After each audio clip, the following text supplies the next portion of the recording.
Well, it's been almost exactly 2 years, and finally, the pandemic is dissipating. We made our choices, we learned our lessons, and it's a new dawn. And it's a new season for the year 2022, and a new time for all of us to embrace new life, new opportunities, new abundance. And while we balance our care and genuine prayer for peace in the awareness of a world that still includes unthinkable tragedy and sorrow and even war, we also are grateful for how blessed we are. And so let us use this spring of 2022 to take everything that we've learned, clear the past, and move forward in gratitude for the freedom that we have, for the blessings of our lives, for the opportunity to come together again in community, online, and yes, in person. We are all part of the awakening world, and we all have the roles that we're playing as individuals and collectively. We are the imaginal cells finding each other to create a beautiful, incredible butterfly out of the old paradigm. So welcome to spring of 2022. Welcome to the awakening world. We come from the same source, a powerful love force. We're coming together, stronger than ever, not divided. We come from the same source, a powerful love force. We're coming together, hear the call, you are invited. We come from the same source, a powerful love force.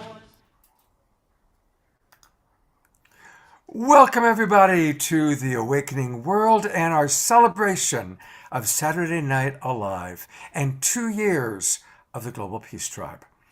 I'm Love Coach Scott Katamas, and we're really grateful that all of you are watching, including anybody who's watching the replay, the recording. More and more people are watching the replay, so you are also part of our consciousness and our appreciation. And for anybody who's watching on Facebook or Alan Steinfeld's YouTube channel, come on into our Zoom room. It's a great way to connect more easily with you. We're going to have a very dynamic chat going on because we have so many amazing presenters. So it's really, really easy to do that. You can come into the Zoom room by going to globalpeacetribe.com. That's globalpeacetribe.com.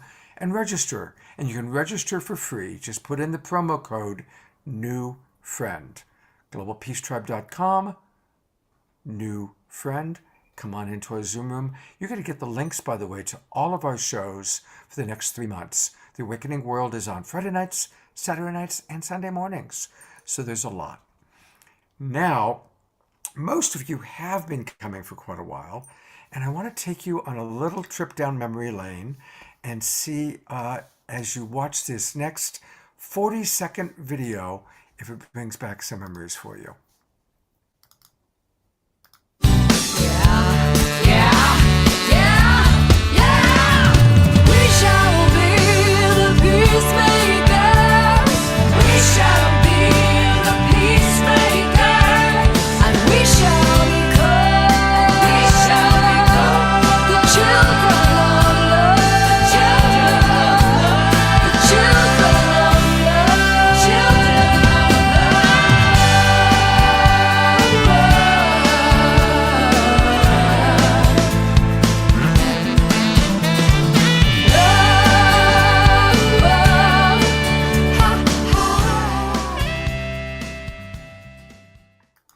Well, that's what we are celebrating. We are celebrating 2 years since Deborah Giusti and I began Saturday Night Alive for the Global Peace Tribe.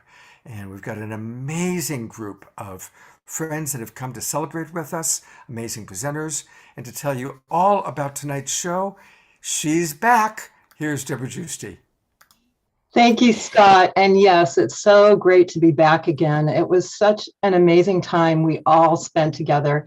And I want to personally welcome you to our Saturday Night Alive second anniversary show and 111 weeks of the Global Peace Tribe offering. And it's so great to feel the energy here and feel the love. And we have another incredible show for you. And we are going to celebrate tonight on a very sacred weekend, which is honoring Easter and the spirit of resurrection. And we've been on quite a journey together. As you know, Saturday Night Alive began right as the pandemic shutdown began. It was like a clear assignment from Spirit to me and Scott that it was important to gather the awakening souls all over the world and keep the high vibes, the higher wisdom, the new consciousness, and especially love circulating and flowing through all of us during what was going to be very challenging times. And Scott and I truly gave our complete focus, our lives, energy to creating these shows. We had a lot of help from Spirit. And it was an amazing experience. And I know a lot of you were there show after show. Every show was amazing. And it really came together on a level because we reached out and as the Global Peace Tribe invited a lot of people to come co-create with us. And that's a big point of what's happening in the world now is we're all working together. It's not us doing things by ourselves. We're working in high collaboration to bring forward the special new realities that we want to create in this world. And many prominent keynotes that we have loved, beloved keynotes, when we invited them to come on, they said yes, because they also wanted to help. They want to be part of connecting people and keeping the vibe high so that we can get through this birth canal together that we're all working towards to create the new earth. So Scott and I produced 90 shows for you. And we had an incredible lineup of top speakers, brilliant musicians, poet, dancers, comedy, magic, all bringing us back together. So we're here tonight to celebrate our 2-year mark of the Global Peace Tribe. That includes Saturday Night Alive, The Awakening World, Scott's Straight Talk, Sacred Sunday Show, and incredible events that we are now producing as Global Peace Tribe Presents.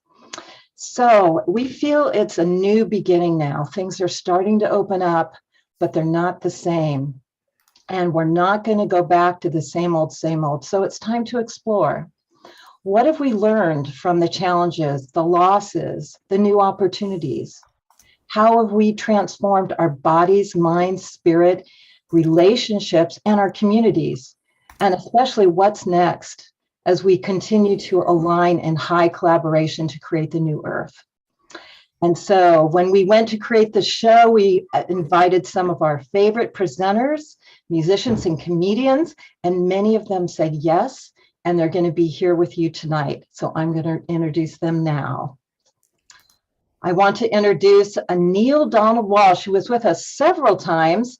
You know him for sure. He's a modern day spiritual messenger whose words continue to touch in profound ways. He's written 29 books on spirituality. One of his best known bestsellers was Conversations with God. Thank you, Neale, for joining us again tonight. Gosh, I'm really happy to be here. Thanks for inviting me. Wonderful. And again, one of our favorite speakers, Matt Kahn, is with us here tonight live. He's the author of best-selling books, Whatever Arises, love that. Everything is here. Well known as a spiritual teacher and empathic healer who served the awakening and evolution of all sentient beings. And we love Matt. Thank you for being with us, Matt. For having me. It's an honor. And we're really happy to have Gary Zukav. He's the best-selling author, 4 consecutive New York Times bestseller. He's best known for his Seed of the Soul. So he's going to be with us tonight. We also are going to have Marianne Williamson. We were so graced to have her come on many times during the times, especially like right after the elections, where we brought people together and to unify again beyond polarity. You know her as a best-selling author, political activist, and spiritual thought leader, serving us for over 3 decades. She'll be on towards the end of the show. We're also really happy to have the Twin Ray, amazing spiritual teachers, Shakina and Sananda, who are here to bring forth wisdom teachings from the ancient spiritual science that prepares the physical body to bring in enlightenment and liberation. They have a modern day spiritual academy for all those souls who are looking towards being with us during the Great Awakening. So we're so happy to have them with us live. We're also happy to have Marcy Shimoff. She's a New York Times bestseller of the book Happiness for No Reason. And she is a world-renowned transformational teacher and an expert on happiness. And we've got some great music. We're going to be featuring Jai Uttal, who is a Grammy nominee, kirtan artist, multi-instrumentalist, and vocalist. And he's considered the pioneer of music that brought together bhakti. And he performs in communities all over the world. And we're also happy to have live Kristen Hoffman, who has taken over and working with Scott so incredibly to bring forward some of the Awakening World shows. She's an incredible musician, Juilliard trained singer with an extraordinary artistic range, but also a missionary of the Awakening in all levels, in all what she does. So happy to have you with us, Kristen. And we will be having Nina Gray, who Scott and I both met during the Saturday Night Live. She's an amazing singer-songwriter, committed to creating music with consciousness, love-centric messages, and incredible, beautiful musician. And she's going to start the show for us. And we are happy to have Swami Byandananda. Who would it be without some laughter and comedy? Swami is the alter ego of the humorist and performer Steve Behrman, and he's the spokesperson for a new non-religion, fundamentalism, who brings truth into humor. Thank you. Fundamentalism, accent on fun. Fundamentalism. Thank you, Swami. And we're happy to introduce you tonight, Tanjila Islam. She is the creator of Soul Search. She's a longtime spiritual seeker, global adventurer, entrepreneur, multidimensional guide. She's founded several technology businesses around the globe, and she is going to be sharing with us a special gift to the Global Peace Tribe. And I'll talk a little bit about that now. The gift we have is the shows that we do are amazing, and it connects everyone together. But people have been asking us, how can we continue to connect people? And so we're going to be presenting to you tonight a new platform called Soul Search, which will allow everyone on the Global Peace Tribe to connect with spiritual seekers, consciousness, and connecting people all over the world with teachings and modalities and communications, so we can all be connected beyond being on these shows together. And we're going to tell you a lot about that tonight. Thank you, Tanjila, for being with us. Thank you so much for having me. Blessings to everyone. Excited to be here. Great. And so it's going to be an amazing show. Stick with us. And we also have an after show. Correct, Scott? Yeah, it's such an amazing number of people that showed up. So you're going to make a lot of popcorn, sit back, because we've got a full evening for you. We've got an amazing main show, as you just heard. But then we also have our after show. And guess what? Jay Mayer is back.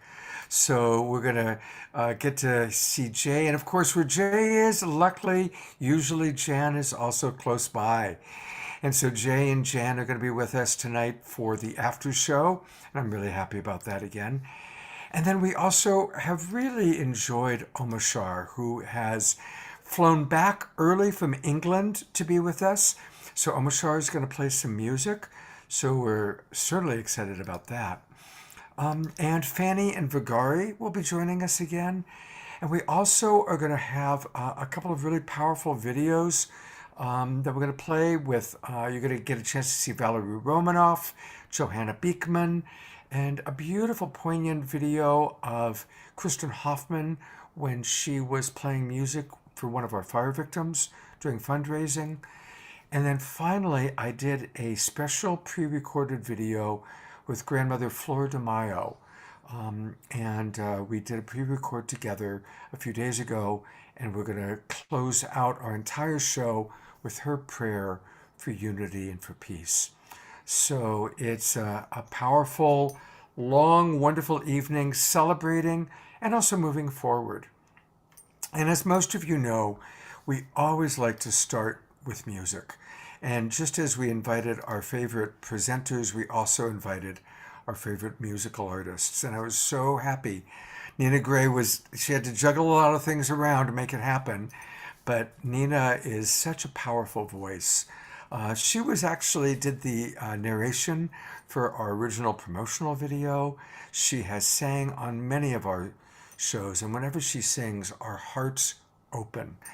So I invite you to drop in. And Nina, thank you so much for agreeing to be with us tonight and to get us started. Oh, thank you, Scott. Thank you, Deborah. Being part of this community has been such a highlight of my life experience this past 2 years.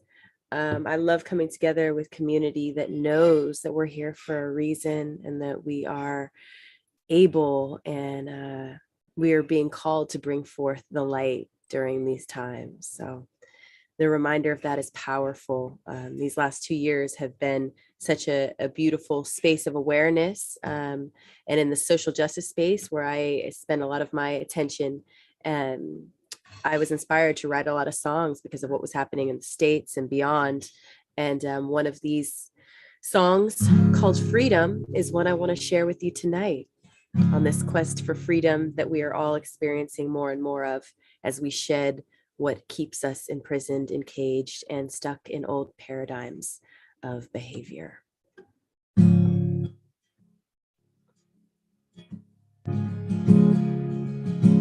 Hey, what if we rewrote the story? Remember the glory of all of our differences. And hey, what if we rewrote the scripts? Let go of all that old shit in our heads. And hey, what if we laid down our weapons? What if we stopped pretending hatred was justified? And hey, what if we raised the bar up, demanded a little more out of our lives? And I've always dreamed about freedom, freedom. And I know will never be about freedom till it belongs to all of us. Ooh, oh, ooh, oh. Men have talked for years on war and peace. Yeah. They've talked themselves blue and red in the face. Men have spent years walls trying to separate people, and man created race to separate. Blame it on our lack of urgency. Blame it on just having better things to do. But as we rise together in 2022, turning a blind eye is something we must refuse. 'Cause I've always dreamed about peace and harmony. I know will never be about peace until there's justice in these streets. Oh, oh, oh,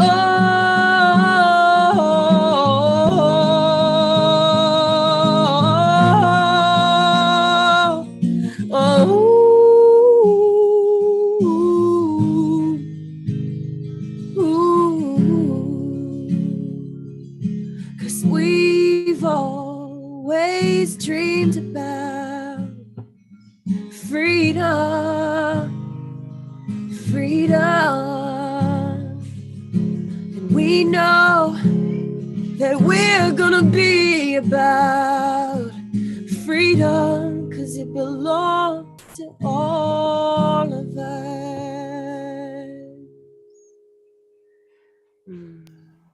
May our hearts and minds and spirits stay so free. Mwah. Thank you. Oh, Nina, you just opened all of our hearts. And yeah, absolutely. May we truly embrace and experience freedom. And thank you so much. Thank you. Thank you, Scott. Before you go away, you know, one of the things that we really like to do on this show, first on Saturday Night Live, now on Awakening World, is we really want to always encourage people to support our artists. And it's so important to support our artists. And we don't live in a culture that does that. We live in a culture that often supports what's a little bit backwards. And there's a wonderful thing. First of all, this is Nina's website, and it's her name, Nina Gray. She spells it Grae. So ninagray.com. And there's all sorts of wonderful things there, but I really want to encourage everybody, please join her Patreon. In fact, both of our artists tonight, Kristen and Nina, have Patreon accounts. I've joined their Patreon, and it's a wonderful way for artists to be supported. And what happens is when you become a patron, you can make a monthly pledge. And both Nina and Kristen are very, very prolific in what they offer to their patrons. And you can come in as low as $8 a month. And this way, as they develop patrons, they know they're going to have that little monthly amount coming in. And it's so important for us to support our artists. So please, please, please. And believe me, it's a great investment, because I get so excited when I'm going through my emails, and then there's like a new email from Nina Gray, and it might be Nina singing in her car on her phone, right? Or sharing a little piece of wisdom, you know, the Nina moment of the day. But it's always so cool when you've got something, and I always get excited, and it's like I put everything aside, and it's like, oh, what does Nina have to say today? Or what is Nina singing about this time? So it's actually one of the best investments I've ever made. So Oh, thank you so much, Scott. Thank you for being such a champion for artists, and especially during these past 2 years. yeah, Deeply appreciate it. it's been important. Thank you. Hi, well, thank you, Nina. Beautiful start to the show. Thank you. Blessings to all. And to introduce our first amazing presenter, here's Deborah. Thank you, Scott. Thank you, Nina. That was incredible. And when I reached out to this presenter to invite him to come on, I was so happy that he said yes. Because for me, his books, and there are certain books that come through and they just sort of raise the whole community's consciousness. When his first book, or the book that I really know, Conversations with God, came out, that was like a Bible to me. There was so much wisdom there that took me up to the next level of where I was going. And he hasn't stopped. He is still writing, he is still sharing, he is still putting out the information of the next level of high level information. And I'm talking about Neale Donald Walsch. Thank you, Neale, for being with us tonight, for gracing us. I think you came on 3 times on Saturday Night Alive, and we really appreciated it. And thank you for being here for our 2nd anniversary. Gosh, excuse me. Thank you, Deborah and Scott, and the whole team there for inviting me and giving me a chance to share some ideas that I have about all that's been taking place in our world over the past 2 years. Because I think that how we look at these events will have much to do with how we experience our future. But I have to be honest with you, I don't know what I could say that could capture the hope for tomorrow and our understanding of what's going on now better than what Nina just did.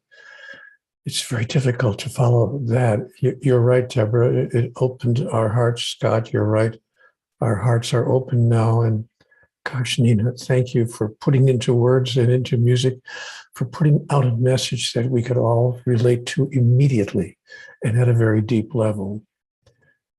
The theme of this evening's program is a new beginning, but it could just as easily be called a terrific ending.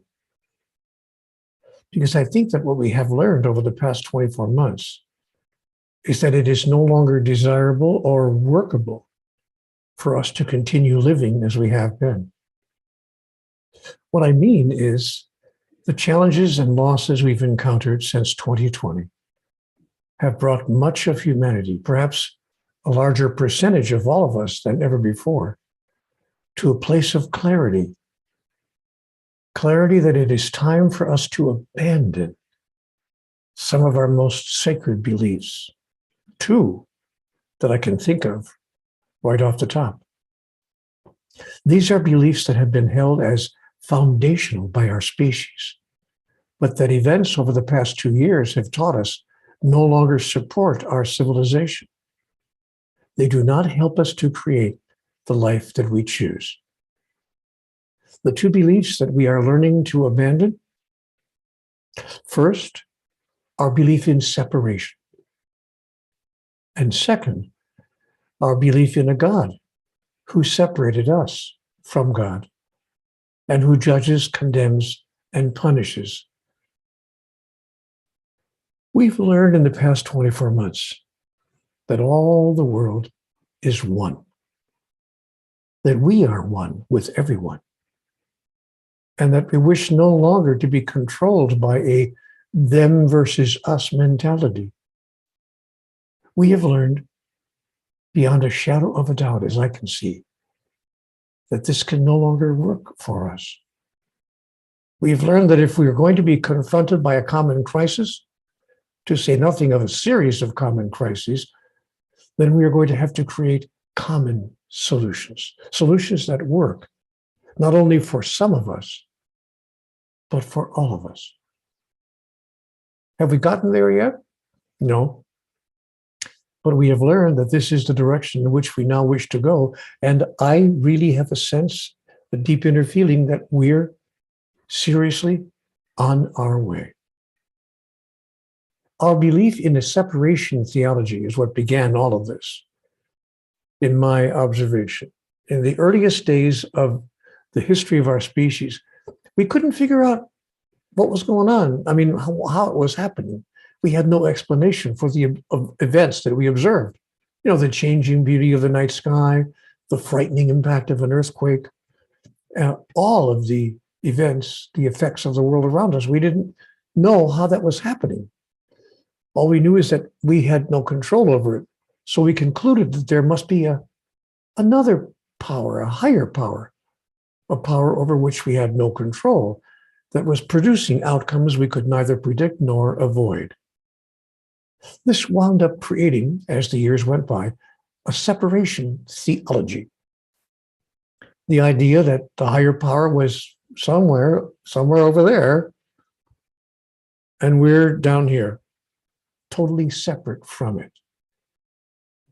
This led us to create a separation cosmology, because out of our theology, a cosmology emerged, an overall idea that everything is separate from everything else, which produced a separation psychology, a mental construction in which we saw each of us as separate from each other.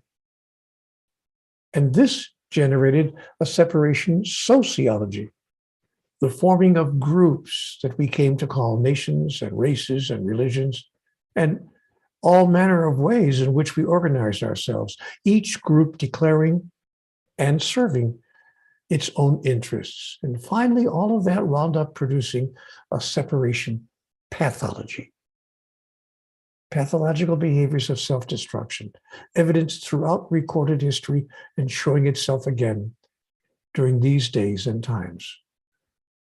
All of which has brought us our present opportunity, the opportunity that we are now residing in, the opportunity to see the truth of our being, that we are all one.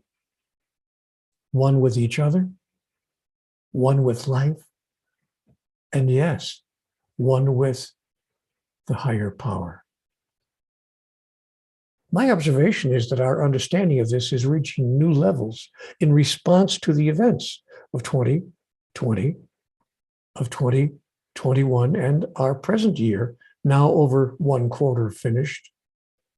I see us, as a civilization, slowly but determinedly transforming our mind, body, and spirit individually, and working with more commitment than ever to transform our communities. What is next in this profound social movement? My prediction is it's the letting go of that second sacred belief, the belief in a God who is judging, condemning, and punishing. This is the invitation now before us, and it's important. This is not just a theological, idea or a theological excursion. The situation is that we've been basing our behaviors, group with group, race with race, religion with religion, nation with nation, in the way that our old beliefs have told us that God behaves with us. But now we see that this too is not working, because we have behaved with each other using God's behavior as we've understood it as a model. Judgment, condemnation, and punishment has been our blueprint. It has even been the way in the past that we loved each other. We've been living within a I love you if model. Yet now the days we are living through in our present reality are inviting us to create a new definition of life, a new definition of ourselves, and a new definition, yes, of God. What if we decided that God can be defined by two words? Pure love. Now, some people might say, oh, please, Neil, please. We all know that God is love. There's nothing new about that. But I didn't say that God is love. I said that God is pure love. And some of you might say, okay, all right, what's the difference? And today, precisely because of all that has been happening on this planet, we are seeing the difference. We are seeing that pure love needs, expects, requires, and demands nothing in return. Dare we embrace a notion of a higher power such as that? Dare we embrace an idea of our own love for each other in the same way? It's a daring idea for sure. It's what can be called our next collaboration as we seek to create a new earth, a new way of being human. And that's what the past 2 years, in my observation, has brought us. The opportunity to make some huge decisions. The opportunity to decide there's another way to be human.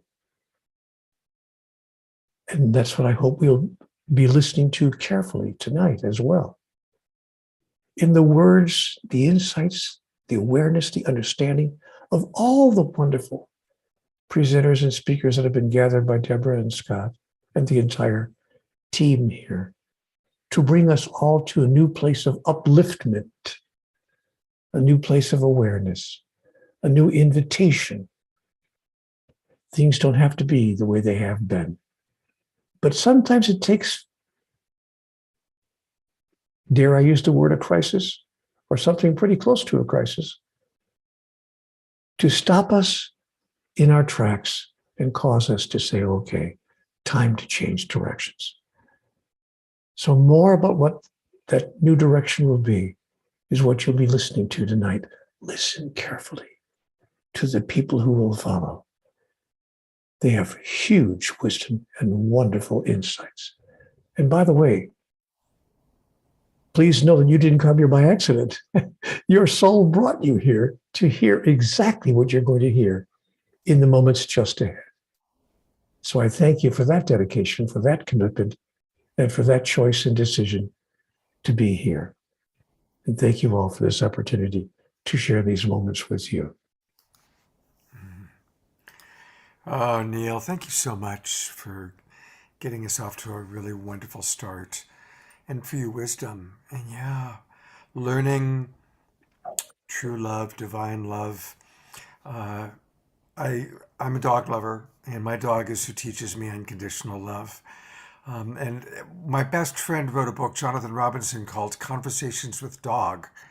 I'll have to make sure you get a copy of that because, boy, that's how we learn. But thank you for so many years. You have been lighting the way for us, and like Deborah said, Conversations with God has been really one of the most profound books for so many, and now the series of books that you've written. I do want to direct people to your website because you've got a lot of offerings here. And so everybody, if you go to his website, it's his name, his full name, Neale Donald Walsch, Neale spelled Neale, Walsch spelled WALSCH.com. Neale, is there anything you want to particularly direct people to that you're doing? Well, I would simply invite them, thank you for the opportunity. I would simply invite them to take a look to see if it brings something to them that they can find even powerful and useful these days at the latest publication. I've been offering it for free for the reading on my Facebook page over the past several weeks, one excerpt every day, daily, for a number of weeks. And if you want to get your own personal copy, of course, you can always grab one off of any of the online bookstores. The book is called The God Solution, and it offers a solution to the problems that we have been facing over the past 24 months. So that's what I would invite people. I think it's an important work. I think it's an insightful idea, and I hope that you'll take a look at it. Again, you can read it for free on my Facebook page, The God Solution. Mm-hmm. Thank you. You are beloved. Thank you. It's I got choked up during Nina's song, and I'm still kind of in recovery, and then listening to Neale's wisdom. And we get to just go right into another extraordinary soul. And I'm talking about Matt Kahn. It was really fun. I was doing the sound check with Kristen Hoffman today at, 4:15, I think. And all of a sudden, Matt popped in, and I was like, wow, it's a Matt Kahn sighting. And it was great. He talked about how he always comes early, and we got a chance to really chat, and I think he enjoyed Kristen's rehearsal. Matt, thank you for being with us. And I think almost everybody knows you, but anybody who doesn't, he is the author of the best-selling books. And his message that certainly struck me, and it was probably his best-selling book, was whatever arises, love that. Everything is here to help you. Those are two different books, but that's like this theme that he has helped me with. I can remember reading that book during a really hard time and really dropping into the ability to see the bigger picture. And so, Matt, thank you again for all the books, all the YouTube videos that you've created, all the travels and the lectures, all the ways that you also have helped light the way for us. And thank you for being with us tonight. Well, thank you for having me. It's such an honor to be here with all of you. And if this is the first time that we are connecting, what I offer is a transmission of healing energy, and it comes through the sound of my voice and through the gaze that comes through eye contact. And I offer it to the world because we're at a point in history where it's not just about the big and bold ideas that we consider, but to actually feel the direct experience that this awakening consciousness is bringing to all. When we reflect, or at least when I reflect over the last 2 years, I went through an extraordinary experience that in some ways was some of the toughest times in my life. I had experienced many awakenings throughout my life, and over the last 2 years, I found myself going through an unexpected experience of coming back fully into the body I had previously woken up from. And in going through an experience of integration, I was so humbled and blessed to experience what I look at as perhaps the next stage beyond awakening, the stage of embodiment. And so as I transmit with all of us tonight, I want to boldly offer this invitation. The invitation that in the new paradigm, the way we raise our vibration is by praising our vibration. And that just as much as we are all way showers and anchors of light, and we are living in a world where the collective aspect of humanity is just discovering unity consciousness, or awakening out of the limitations of individual perception and realizing the interconnectedness that unites us as one. But what I find equally fascinating is also, what are the beings who already have that spiritual orientation? What's their awakening? Because there's no such thing as a spiritual being waiting for the world to get its act together. And just as much as there are beings who are going through a process of existentially erasing the line between individual and collective, we equally, as spiritually oriented beings, are undergoing a process of erasing any perception of separation between spiritual and the personal. And so when we praise our vibration, like I often talk about in Whatever Arises, Love That, it is not love instead of fear. In the new paradigm, it is loving the one who hides in fear.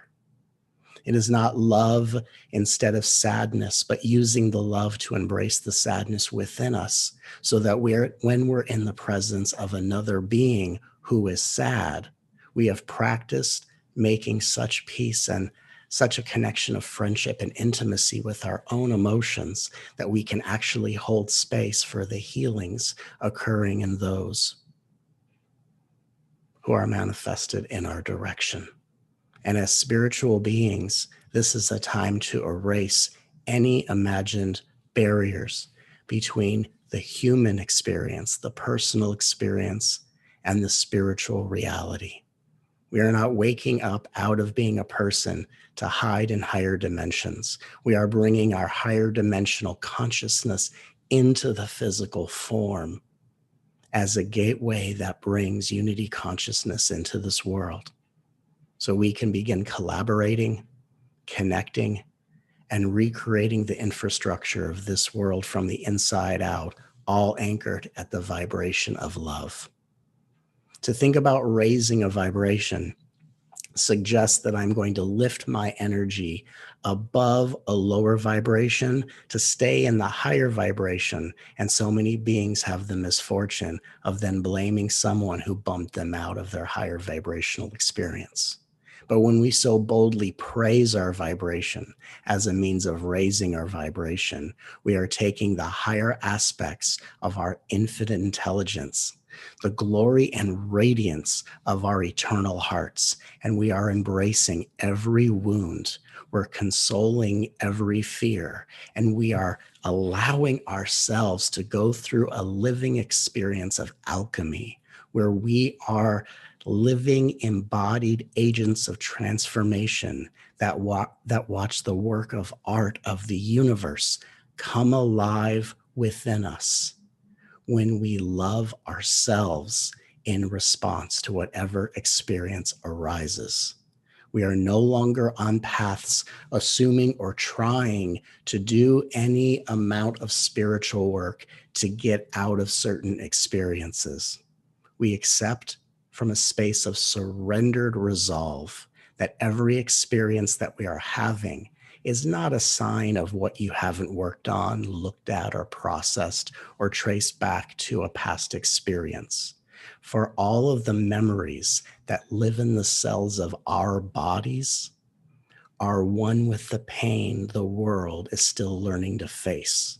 And as we love in ourselves what arises spontaneously in experience, we are loosening the collective density that allows the world to find safety, to come out of hiding, and to find the ability to connect heart to heart, and to bask in the glory of true intimacy without the fear of being annihilated by an awakening consciousness that is only intimidating when we hide in our egos and turn away from this invitation to become one with the love that we are.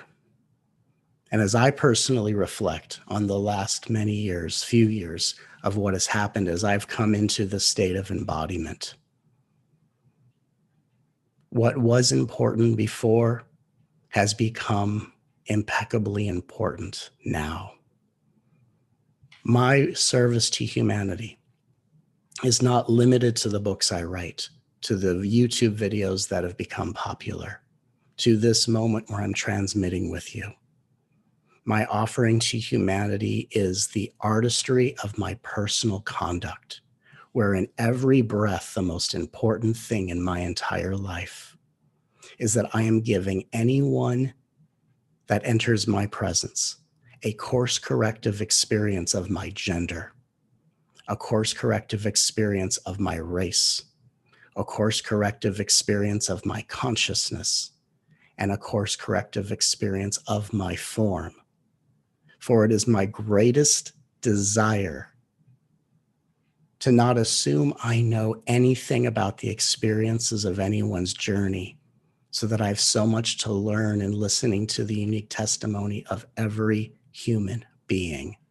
And if they have been negatively affected, or anyone in their ancestry has been affected by the race my body expresses, by the gender my body reflects, by the consciousness I embody, or the form that I remind them of, it is my living duty and service as a heart-centered way shower of unity consciousness to be the difference of experience that allows this world to unite as one, and to do so in the name of love, as we as spiritual beings unite the personal with the spiritual. If we will raise our vibration, let us do so by praising our vibration, and let us love ourselves, connect with others, and face a world of uncertainty as the love that we are.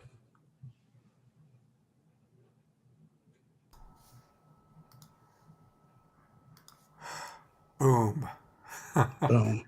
That's a big boom. Thank you.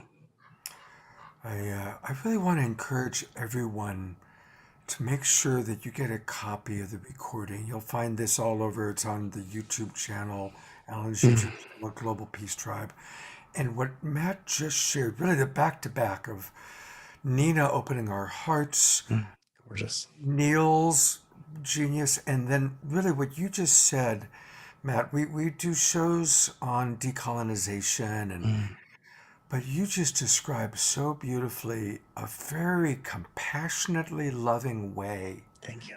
to manage some of the complexity that we face in resolving the masculine, resolving our history, resolving white privilege. Yes. And so thank you for expressing that. I want to go back and play that a few times and memorize it. Yeah. Thank you. Thank you. And just really quickly, I just want to say that it is my living testimony, my awareness, and my suggestion that there is a way in which we can resolve every degree of unprocessed pain and darkness, but from the most loving standpoint, because that's the difference between consciousness and unconsciousness. And there is a way, as Neil so eloquently talked about, pure love. And then, of course, here is the follow-up, and we are all here to learn the new way of being. So, and again, Scott and Deborah, both thank you so much for this invitation. Oh, Matt, thank you so much for being with us. And Matt's going to be back on The Awakening World on Saturday night, June 10th. But between now and then, to discover all things Matt Kahn, it's All things Matt Kahn. all things Matt Kahn, Let's do it. because you deserve more love, not Thank you, less. sir. And it's at his website. It's mattkahn.org. And he spells it MATTKAHN. Yes. .org.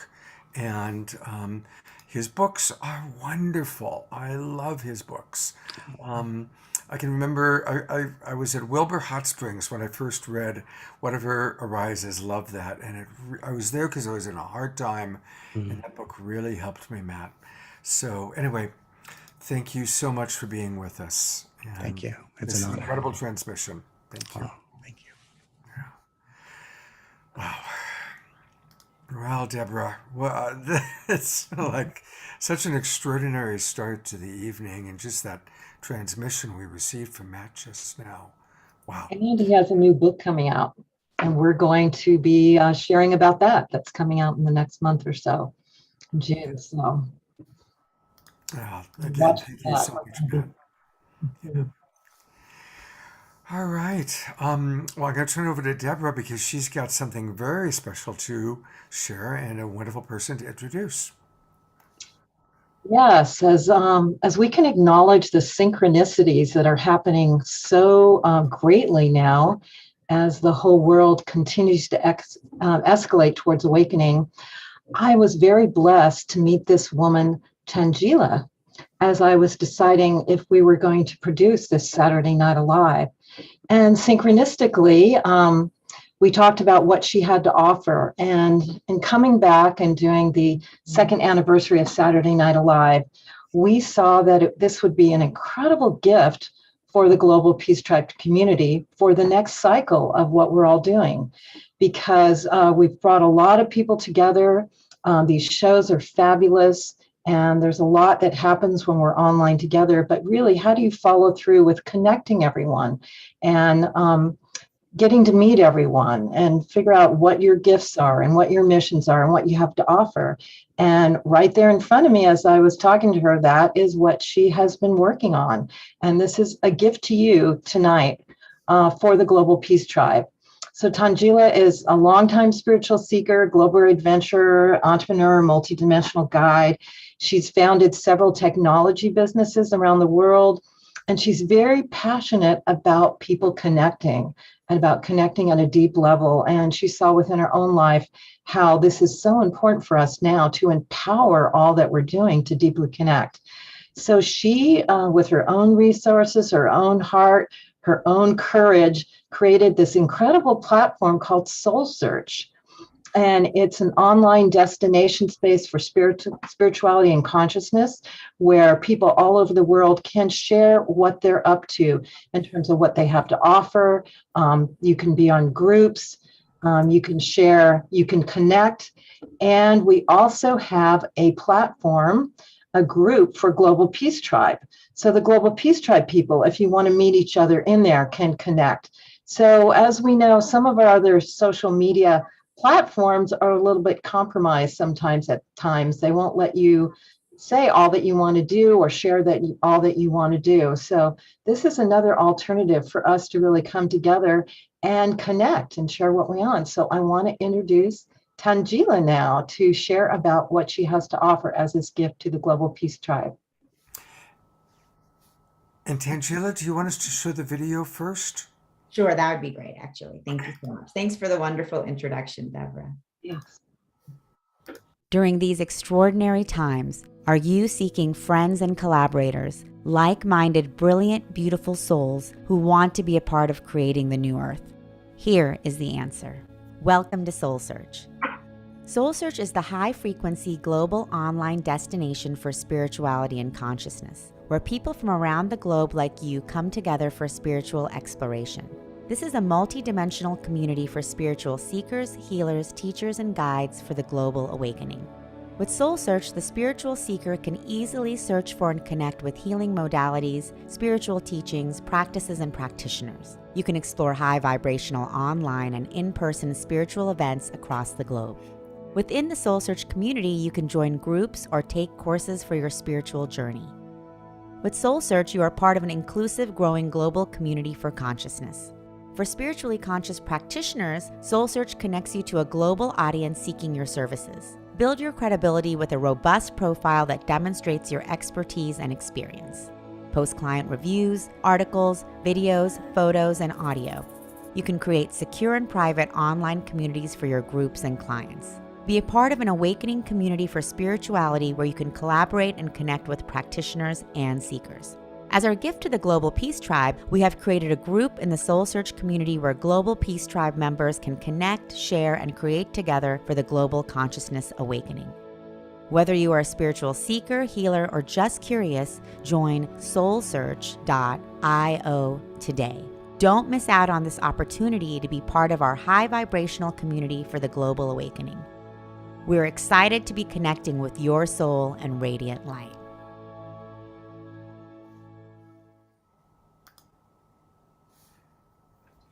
Beautiful, Tangela. Thank you so much for your offering. Would you like to share a bit more of what this creation is?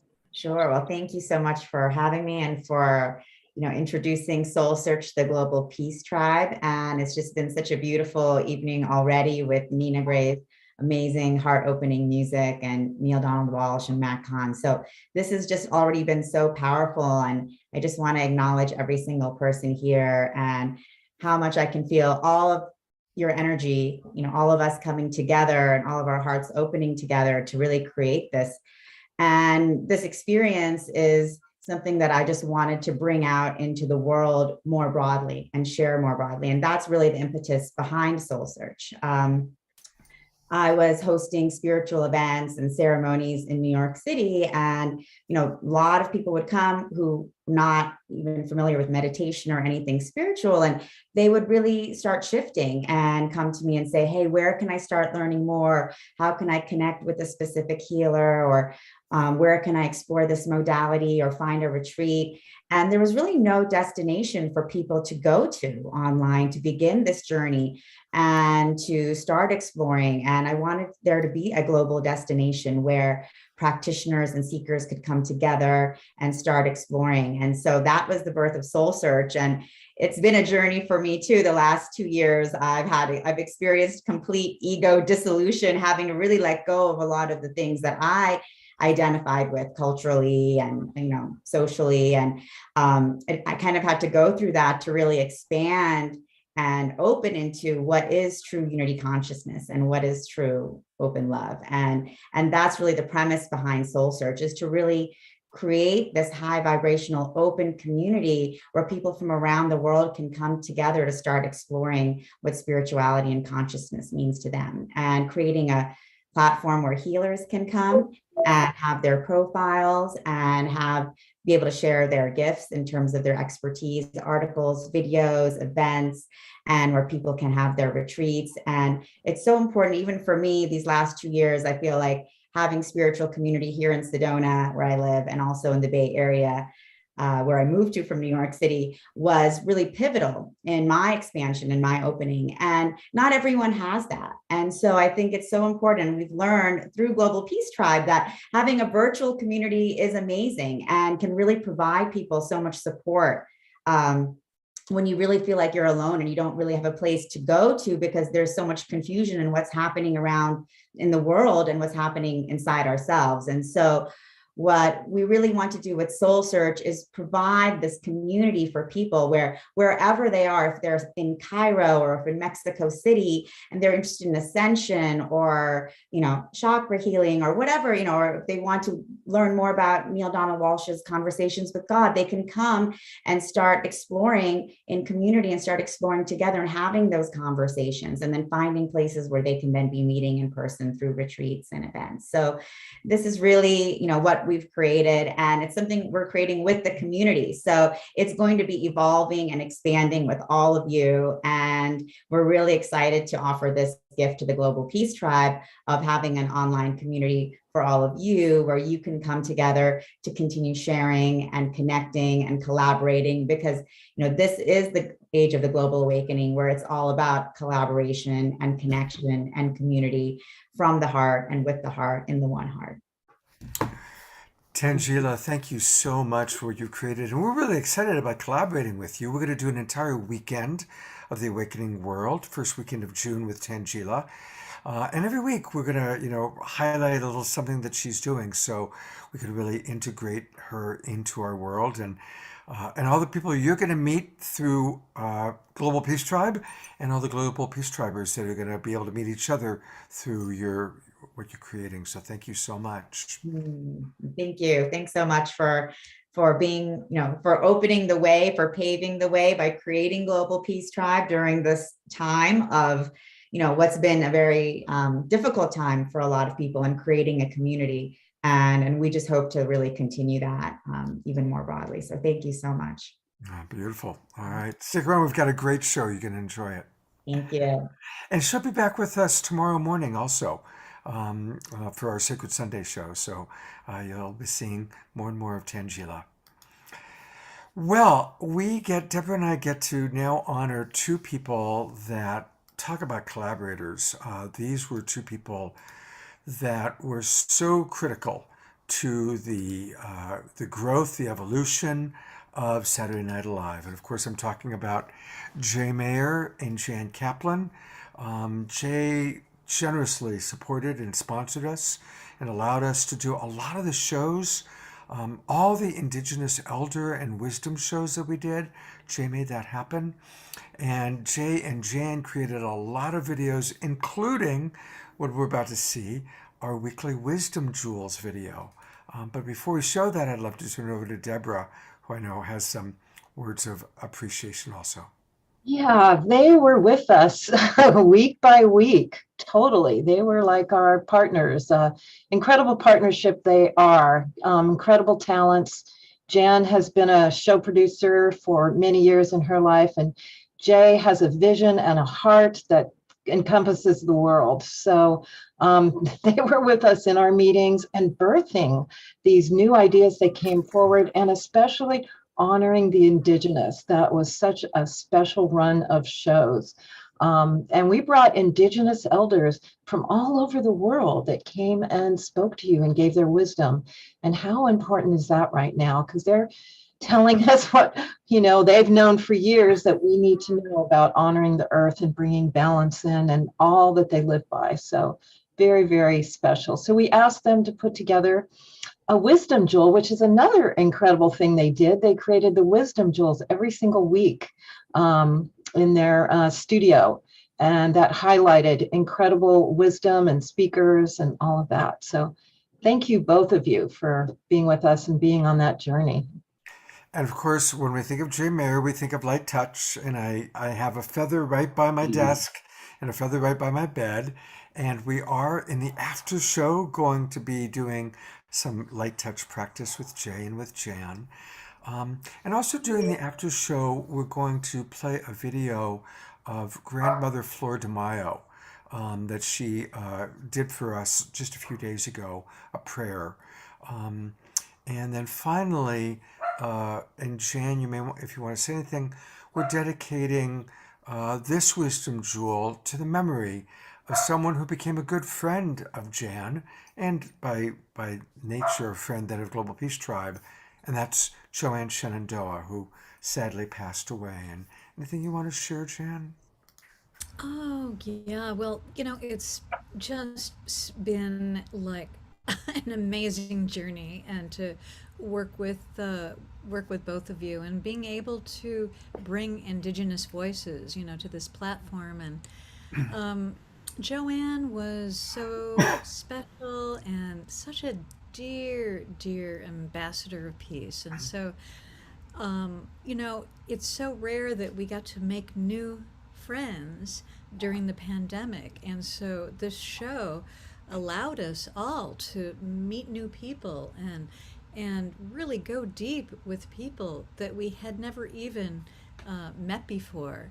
So Joanne was one of those really special people that, you know, we just fell in love and got to be dear friends.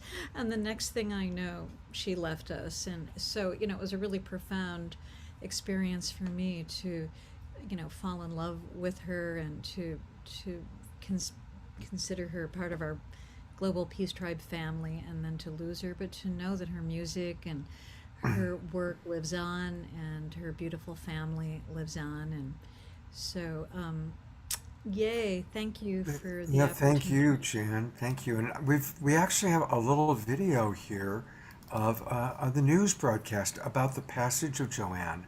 And so we just want to take a minute to honor her and send her spirit our best wishes. Grammy award-winning artist, educator, human rights activist. No surprise why so many of you nominated Joanne Shenandoah as one of Central New York's most remarkable women earlier this year. She has passed away at the age of 64. Central New York and the world lost an ambassador of peace, a role she began as a child on the Oneida Nation, as she would go on to live an incredibly impactful life. I am standing on the edge of wondering where to go. Joanne Shenandoah sings from the heart, and you can feel it in yours.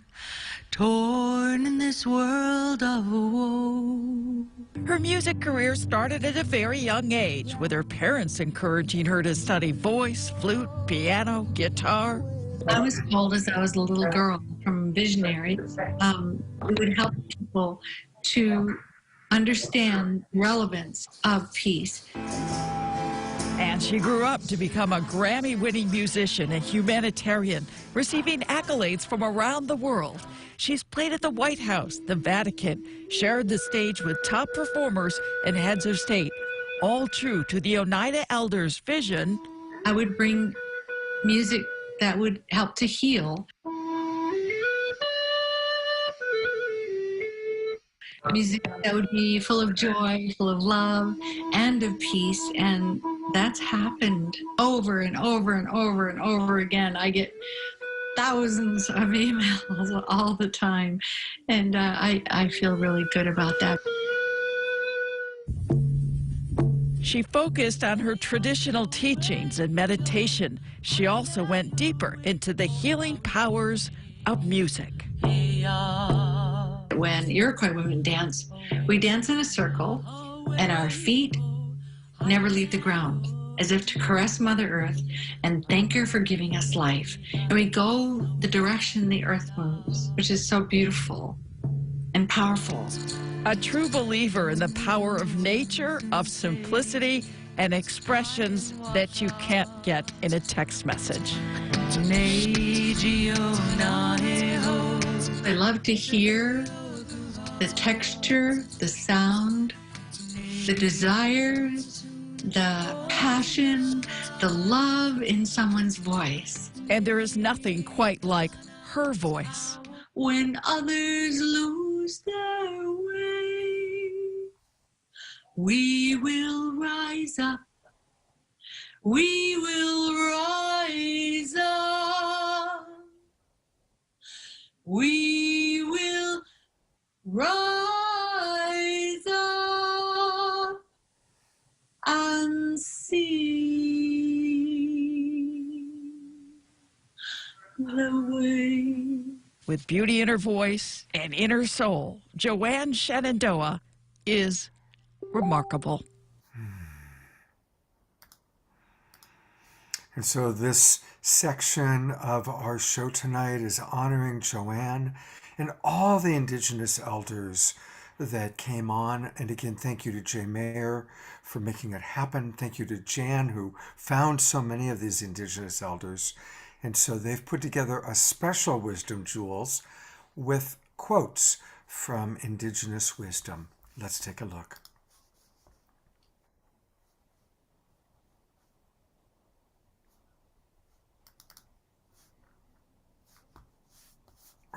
Wrong one.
Thank you, Jay. Thank you, Jan. More light touch during the after show. Thank you, Joanne. And thank you, Brooke Medicine Eagle, who provided that music and will be joining us next week for our Earth Day weekend on the Awakening World. Can I add something about Joanne for a second? She was a great help in the Indigenous show. She hooked us up with, all the all the Native communities, and we're just really appreciative. She was so helpful, and we were really blessed to know her. She would call and she would talk to Jan. She'd just call in the middle of the night, and they'd talk for like half an hour. Oh. Thank you, Joanne. Thank you, Jay. Thank you, Jan. And to introduce a very special guest that we love very much, here's Deborah. Thank you, Scott. And thank you, Jan. Thank you, Jay. And yes, now I'm happy to present two very high-level spiritual guides that Scott and I have come to love very deeply, and we also personally follow, who are the twin ray, Shekinah and Sananda. And they've joined Saturday Night Alive now in the Waking World several times, and it's always been extremely powerful transmissions. They bring forth wisdom teachings from ancient spiritual science that prepares the physical body to harness enlightenment and liberation. And they've created a modern day spiritual academy for all souls that are looking to embody God, to deepen heart's connection to source, and really embrace the great awakening that's happening now. So I'm so happy to present and that they are with us tonight to grace us, the twin ray, Shekinah and Sananda. I just want to let people know that they're going to lead a meditation, and afterwards it's going to go straight into a special original soul om with our beloved Kristen Hoffman. So, And yeah, both Deborah and I love these two so much. And thank you for being with us. It's amazing that you're here. Thank you.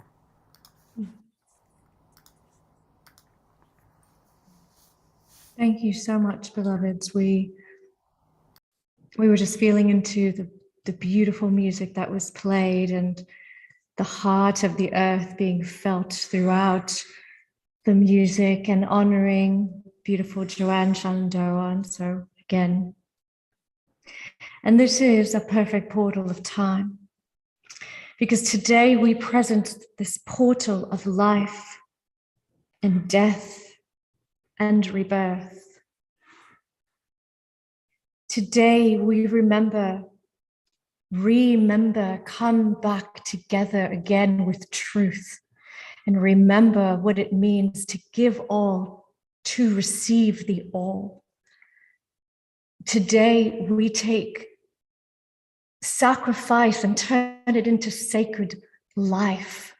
And we ask everyone in this moment of now, everybody here to lay bare your souls, for today is a day where you will be able to receive an incredible infusion of light.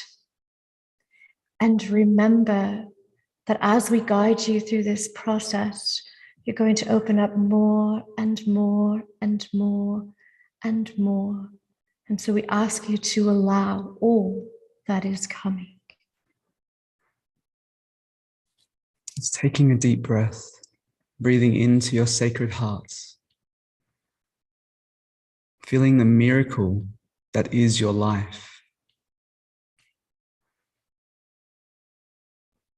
and asking yourself, what may I do to allow myself to experience the sacredness of life, of love, of divinity in all moments? And you breathe into your heart and just soften, give great respect to all that have come before us. May we feel great gratitude for the significant lives that have touched ours, as we respect and appreciate all life.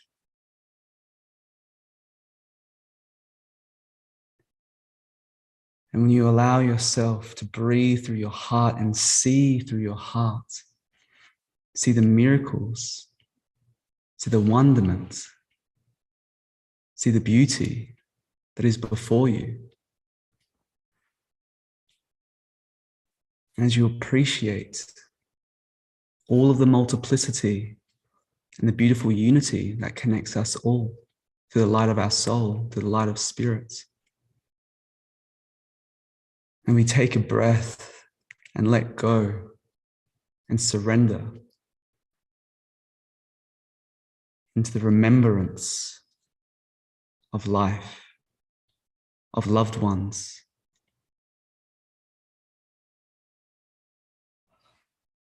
As you breathe and you soften, may your crown open up, just bringing your awareness to just above your head, just opening up.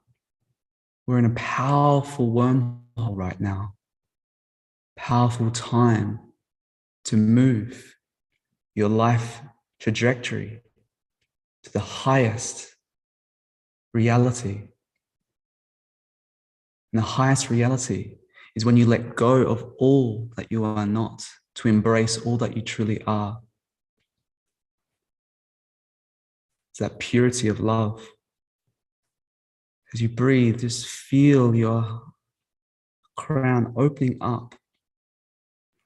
Just allow light. If you feel, sense, or request, just requesting that light to come through, to purify, to sanctify the temple that houses your soul.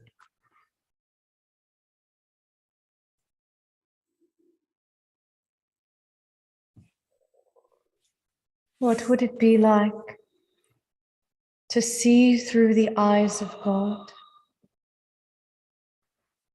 What would it be like to see yourself with that purity? to experience yourself with that grace, with that love that can only see God, that can only see truth, that only knows light. Take a moment to imagine what God sees you as. If you could only see how we see you, if you could only see through that lens of what love sees and what love experiences. Take a breath now through the center core of your heart, as if it is breathing a living, expanding field of consciousness that knows all and sees all only through the heart of love, only through the eyes of love, and lay bare all that is not serving the eyes of love and the heart of love.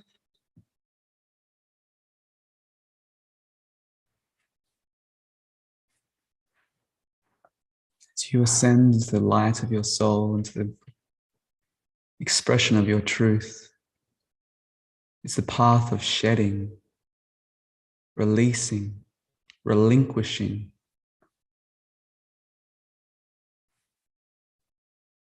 All that no longer serves this rebirth, this new earth.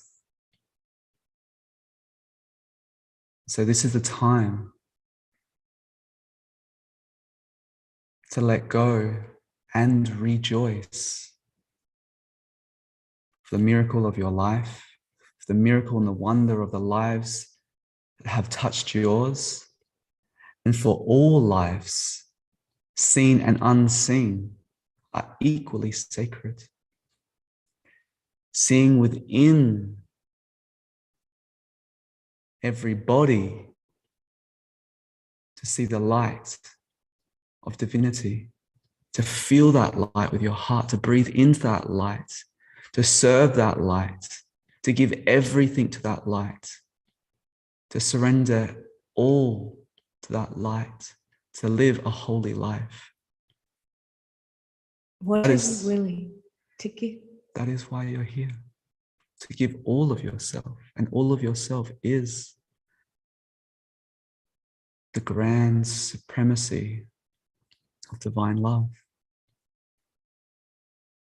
All questions are answered in the name of love.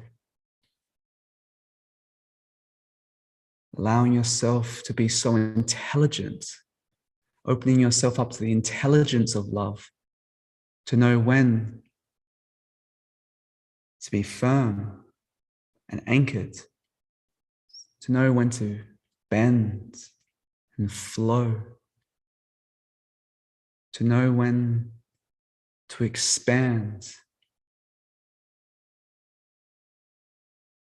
when to realign, because that is what resurrection is, to re-erect into the central column of light, the divine universal life.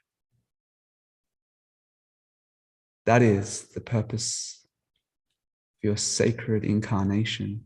May you remember how sacred and holy you are, and may you remember how sacred and holy all is.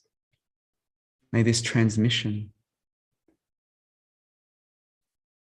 of spoken words, of frequency, of love, awaken the chambers of your heart, the cells, the temple of your soul. Awaken to what you always shall be as love, where duality fades and purity remains. Look now before you. An altar awaits you. It is the altar of your high heart.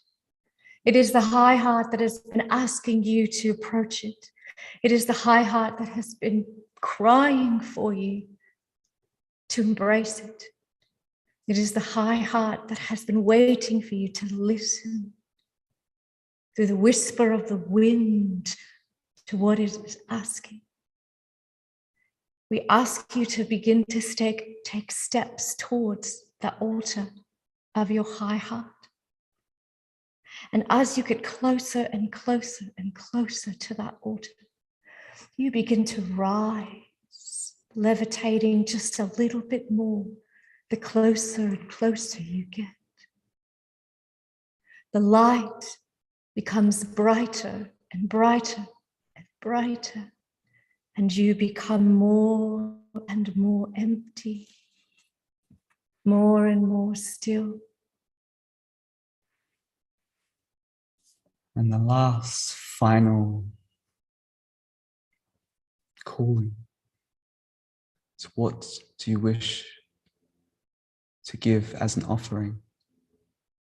Offering of your life.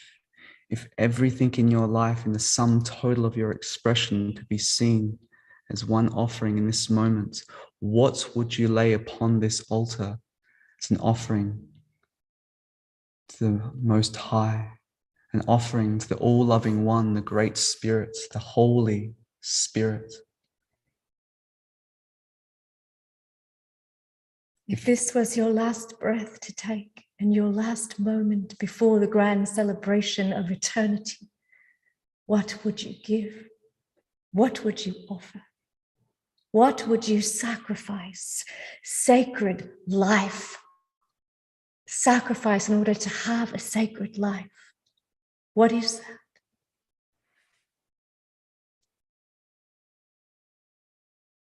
Those who give all get all, receive all, embody light, embody love, and transmit that seamlessly with such grace and such beauty and purpose. It penetrates and permeates all sheaths within and without all the bodies, to be able to bring and raise that light quotient within so you can hold more light. Imagine now and allow yourself, your cells, to start to fill with that light, filling and receiving all of the light that is available for you right now in this portal, in this wormhole, where all surprises are available for you. Cracking into the shell of all illumination, all limitation to reveal all illumination.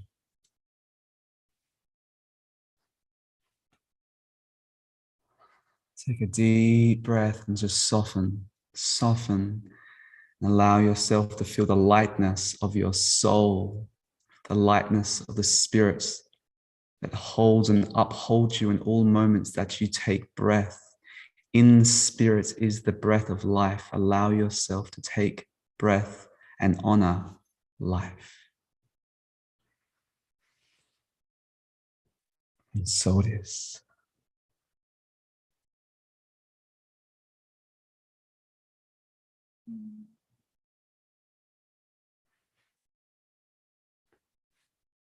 Thank you. We love you. And thank you for being a part of this beautiful movement of awakening love. All to see and feel.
of divine love.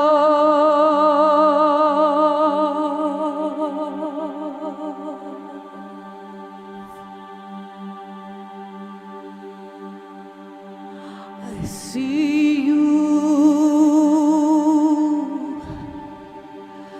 traveling on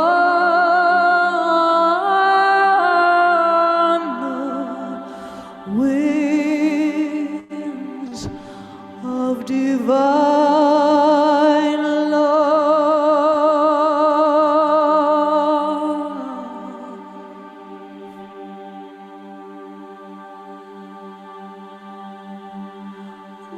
This symphony plays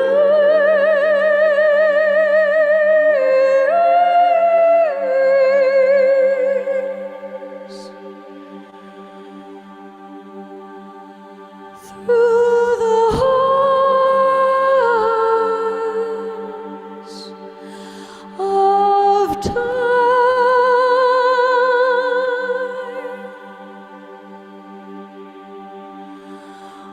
The symphony plays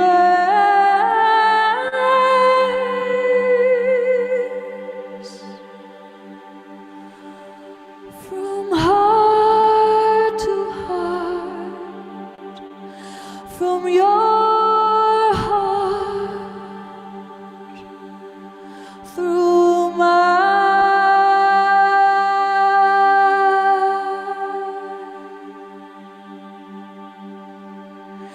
This endless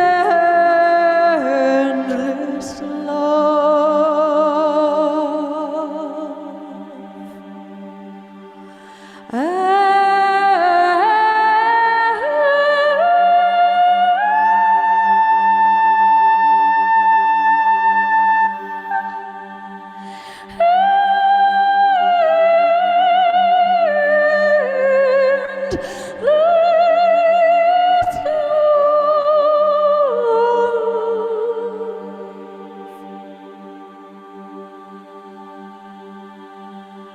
Say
the eyes of God we are, and we look through these eyes of God.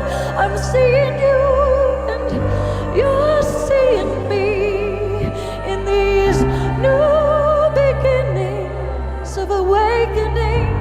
You're seeing me, and I'm seeing you in these new beginnings of the love we are, and I'm seeing you in the fullness of the love you are, and I'm seeing you in the fullness of the love you are, and I'm seeing you in the fullness of the love you are, and I'm loving you in the fullness of the love you are, and I'm receiving you in the fullness of the love we are, and I'm holding you in that embrace of the love we are, and I'm remembering the pureness of that love we are. It's the highest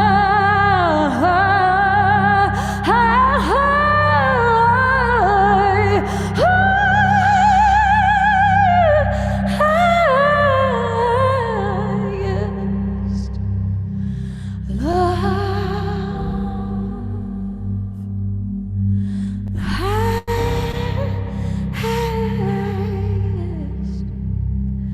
love.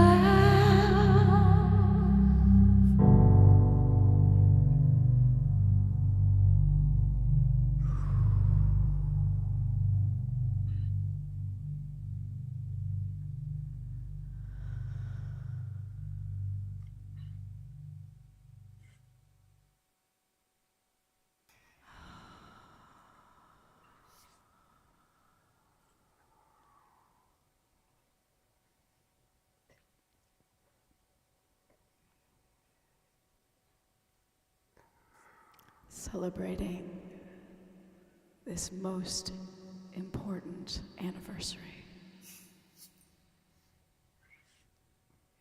Our anniversary, where we remember that it's our eternal anniversary. Love, love, love. Gratitude.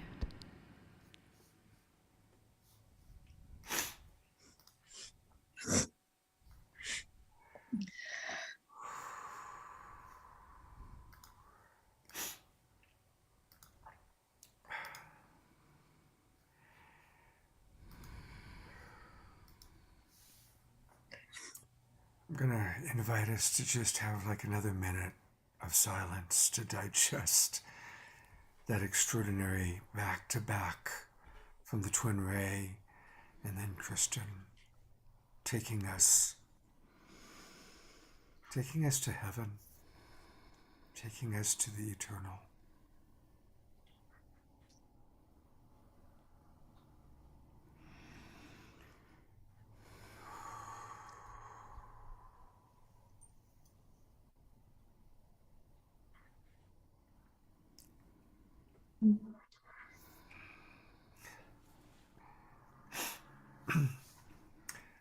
I'm going to bring Deborah on too. It's hard to speak after that. The three of you have taken us to a whole new level. In 2 years of doing a lot of shows, this was a whole new moment of consciousness.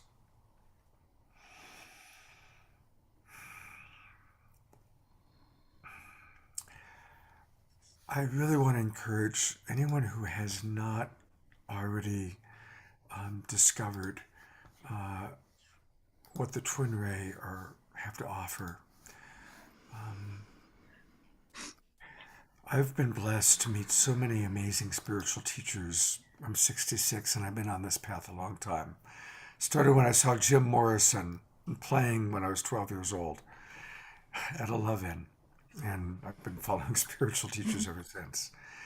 And the Twin Ray, I so resonate with their teachings, and everything they express, everything they share is just next level. So I really want to encourage people to go to twinray.com, perhaps start with their free offering, the 4 Divine Paths of Freedom. They're very, very generous with all the webinars and classes, and you can download an app onto your phone. And then when the time comes, join their online academy. I joined it. I love it. Join their mentorship program. Everything they have to offer, they are truly guiding us and leading us into the highest possible future for each of us as individuals and in humanity. So please go to twinray.com. And we all just experienced Kristen and her amazing gift of taking us into higher consciousness. We must support our artists. We must support our artists. We must. So please go to KristenHoffman.com. That's her name, Kristen Hoffman, 2 N's. Took me a while to learn that. 2 N's, KristenHoffman.com. And then in the upper right-hand corner, where it says payment and membership, go down and join her Sonic Soul family. It's such a gift to be a part of her family. Just last Sunday was her monthly Sonic Source. I have come in at the $77 level. You can come in at $11.33.77. Again, she provides so many gifts, and we must support our musical artists. We must, so that we can get Kristen's music and the Twin Rays wisdom out to the world. That's why we do these shows, is we've got to get this vibration, this wisdom, this music, this consciousness to a world that is so thirsty for your medicine. They're crying. The world is crying, and we're answering with love. Thank you so much. Thank you, beloved Kristen, that we're going to be supporting your membership and everything that we can support you with. Thank you. And we It was continue. so beautiful to weave with you. So beautiful. What a gift. What a gift. And just so grateful while Scott and Deborah, Scott, you just took yourself off. While Scott and Deborah are here, Scott's still here, I know, with us. I just want to thank you for, and I know I can speak for all of those who have shared as speakers, as leaders, as musicians. Thank you. On your 2-year anniversary, I cannot tell you what an important container you have opened for these times and for all of us to come together and share in such a unified and high level together. So we are so grateful to you both. And I bow. I'm sitting, but I bow. I just am so filled with gratitude and love. Just want to echo that as well. Thank you so much, beloved Deborah and beloved Scott. It's for all that you do, how you show up, the containers that you hold, and just the love that you give, the service, the unwavering service every day. Thank you. Thank you. On behalf of humanity, thank you.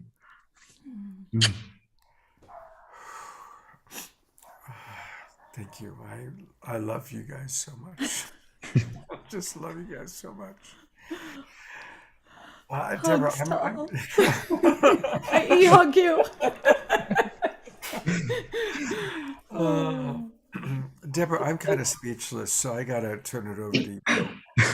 And the both of you together, just amazing. Such a peak of wisdom and vibration and high frequency and so much love. Just amazing, amazing.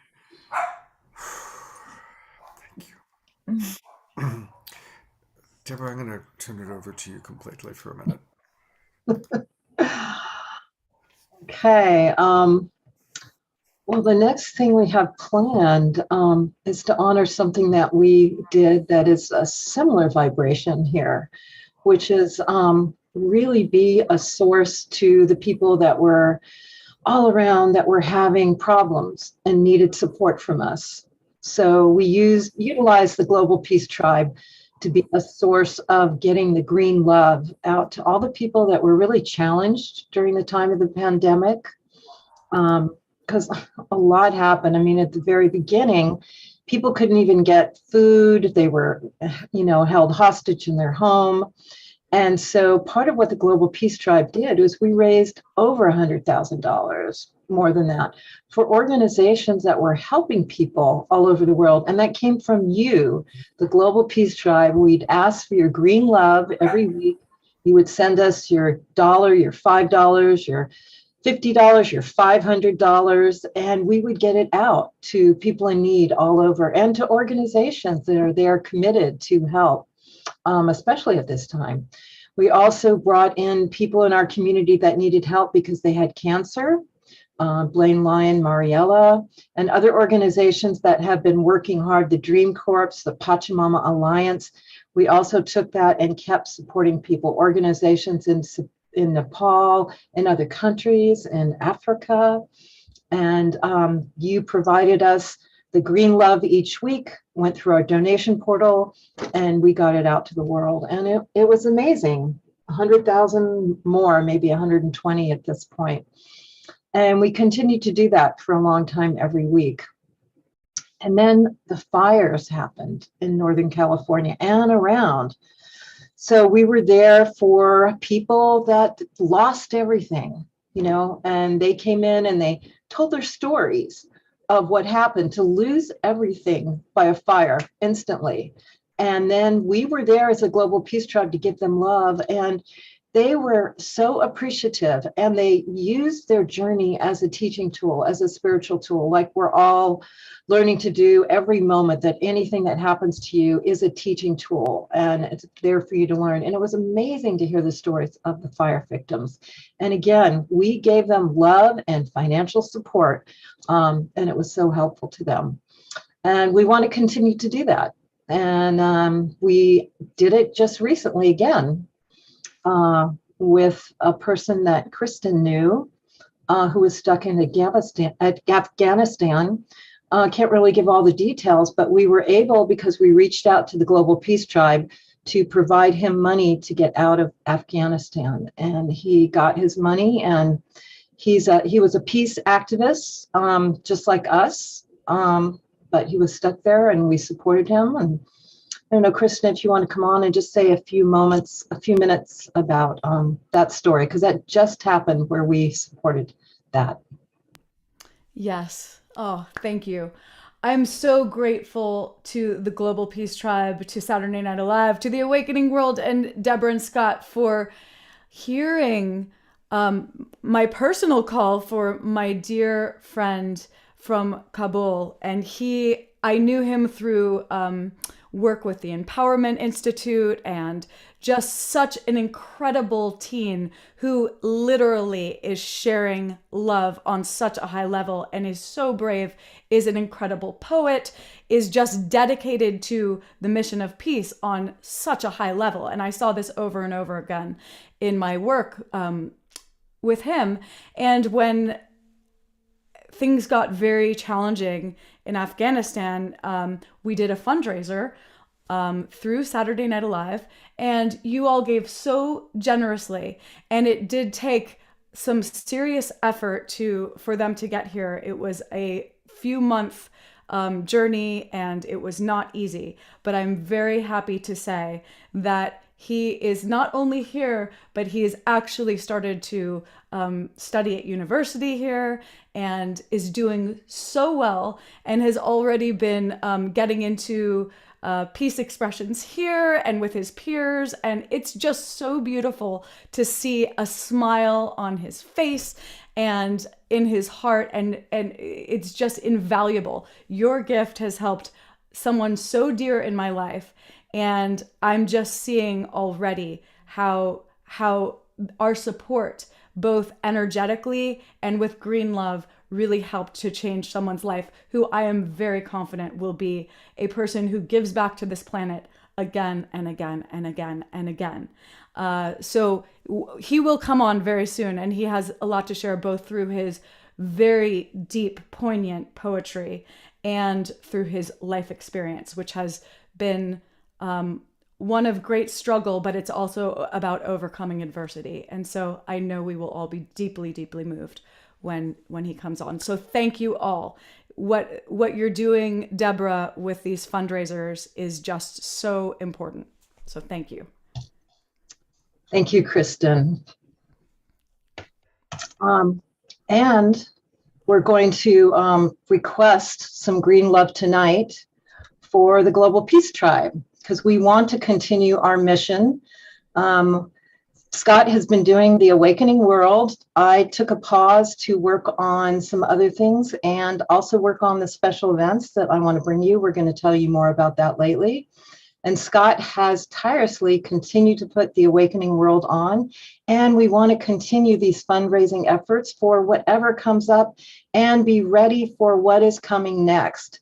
Because Scott and I have been on mission, and we will continue to be, to provide you what you need to know. So we would love your Green Love now at our donation portal, which is supportgpt.com. Anything you can give helps us, whether it's $5, $50, $500. It really helps and gives us a big yes to continue, especially with Scott and his shows and what we're planning to do next. And let our spirit come through and us continue to do our work. So we love your Green Love tonight, and our donation portal is always in our newsletter, so you can go there and give there. So whatever you can give, we would appreciate it so much. And it's a big yes. I guess the only thing I want to add is, although it's in the newsletters, let's do it now. Let's, while we're in the moment, while we're in the inspiration, you can take your camera, take your cell phone, put it on camera, and just go towards the Q code, and it'll take you right to our donation portal.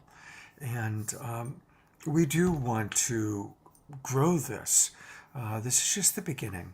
I think that we all know that humanity is going through this incredible birth canal. We've heard the Twin Ray and Matt and Neil and all of our luminary speakers offering basically the same truth through their own unique lens, that this is it. This is the time we've been waiting for. We are the ones we've been waiting for. This is the time we've all been preparing for. And in the next few years, humanity is going to go through this incredible birth canal. And there are going to be moments that are going to be really scary. There are going to be moments that are going to be very wonderful. And by taking hands, by learning and acquiring the wisdom that people like the Twin Ray offer to us, we can make it through this time.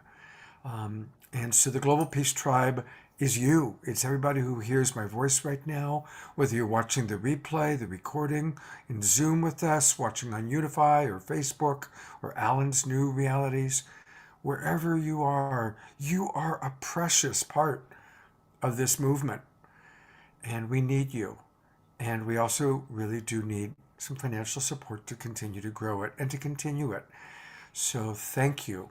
Thank you for listening. Thank you for being here. And I'm sure that especially after we just experienced with Kristen and the Twin Ray and that extraordinary experience that we just all had, and we're going to continue to create these amazing experiences. So thank you, thank you, thank you. Thank you, Deborah, for everything you do. And thank you, Global Peace Tribe, for being our family. And we are really hoping to create some retreats. Imagine being able to listen to Kristen live and hold each other and hug while we're listening to her play. So hopefully we will have some retreats. I'm going to turn it over to Deborah to introduce another beloved presenter that I'm so grateful he's here. And here's Deborah to tell you all about it. Yes, this is such an amazing night to have live with us icons of the spirituality and the human potential movement. And we have another one coming off. Gary Zukav is the author of 4 consecutive New York Times bestsellers, and you will probably know him by his legendary bestseller, The Seat of the Soul. He was on Oprah many times and has become a voice of the human potential movement in a really deep way of spirituality. His books have sold 6 million copies and they're published all over the world. And we got to meet him and ask him to come on the show, and he was so gracious, and he's been with us several times. We did a special event with him that was really amazing. And Gary, we are so happy to have you with us live tonight. Thanks for taking time during your busy reality to be with her and share us about what you see happening in this world. What's happened in the last 2 years?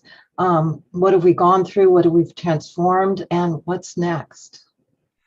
Deborah, it's so good to see you and Scott again and to be in this wonderful endeavor. Congratulations on 2 years. That's really a beautiful gift that you two have given. And every time that I've participated with you, the gathering has become more and more powerful. And this one is yet more powerful. Everyone from Nina and Neil to Matt and to Sananda and Shekinah and Kristen, thank you so much. Thank you. And it has been quite a 2 years, hasn't it? And we've learned a lot, and we've talked about that. I'd like to bring your attention to a larger focus, the last 300,000 years. And I'm picking that time not because it's a beginning, what begins when and what ends when, from the perspective of the soul. But about 300,000 years ago is when humans came into being. And for 300,000 years, we've had a particular consciousness. And we have to have this larger context in order to appreciate the magnitude of what we're encountering and are in the midst of now. For most of that 300,000 years, all but about 20 of them, we have been, for the most part, a 5-sensory species. We've been confined to the 5 senses and to understanding what the 5 senses can provide us with the intellect. Now, a new consciousness is entering. Human consciousness itself is transforming, and that's what's happening now. And compared to the 300,000 years of the evolution of 5-sensory humankind, this evolution is happening with explosive speed, startling speed, faster than a heartbeat from the perspective of the previous evolutionary time. Hundreds of millions of people are being touched by the new consciousness. That many and much more are still 5-sensory. And we're in this time of transition where we have 1 foot in the old consciousness and 1 foot in the new. In the new consciousness, the understanding of power was the ability to manipulate and to control. And I'm mentioning these things because that understanding of power that used to be the way that we evolved, our good medicine, has now become poisonous. It's toxic. It's counterproductive to our evolution. It produces only violence and destruction. That old understanding of power is external power. And the new understanding of power that comes with the new consciousness is the alignment of the personality with the soul, with harmony and cooperation and sharing and reverence for life. But this new power is a potential. It's not a done deal. Multisensory perception, the experience of the new consciousness beyond the limitations of the 5 senses, that is a gift from the universe. And so many of us are being touched by it now, and with a few generations, everyone will be multisensory. But creating the new kind of power authentic power, is now our evolutionary path. Our evolutionary path is taking us directly, or in most cases indirectly, toward love. But no matter what path we're taking, that's where it's going.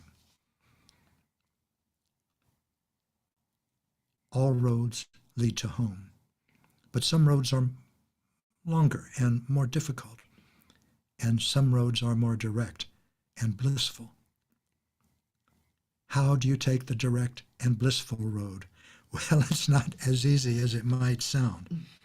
In my experience, the only way to enter the love that Sunanda and Shekinah were sharing with us, that Kristen was expressing, that all of us are feeling on a permanent, ongoing, stabilized basis.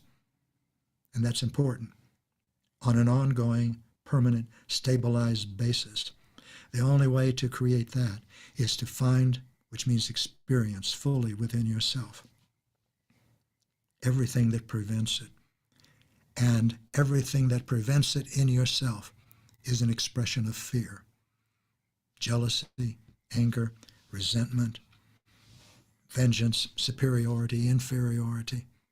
To find all of these things, experience them, and not act on them while you are experiencing them. And that's where the rubber meets the road, because to experience a part of your personality that originates in fear requires commitment and courage, because they hurt. They really hurt. It's not poetical. They hurt. And the other aspects of your personality, like gratitude, appreciation, caring, patience, awe of the universe, those are always there too. And so when you're experiencing a part of your personality that originates in fear, you always have the option to move your attention and your attention to a loving part of your personality. And that is creating authentic power. That is the moment of transformation. That is the moment of self-mastery, or a beginning glimpse of it. Because also in my experience, because I didn't start as a spiritual person. I think now, looking at the universe, there's nothing that isn't spiritual. But I was addicted to sex. I could hardly wait to get into the Army. I was a Green Beret officer in Vietnam. I hunted for treasure in the Florida Keys. I did everything I could, but it was all focused on the external world and all for me.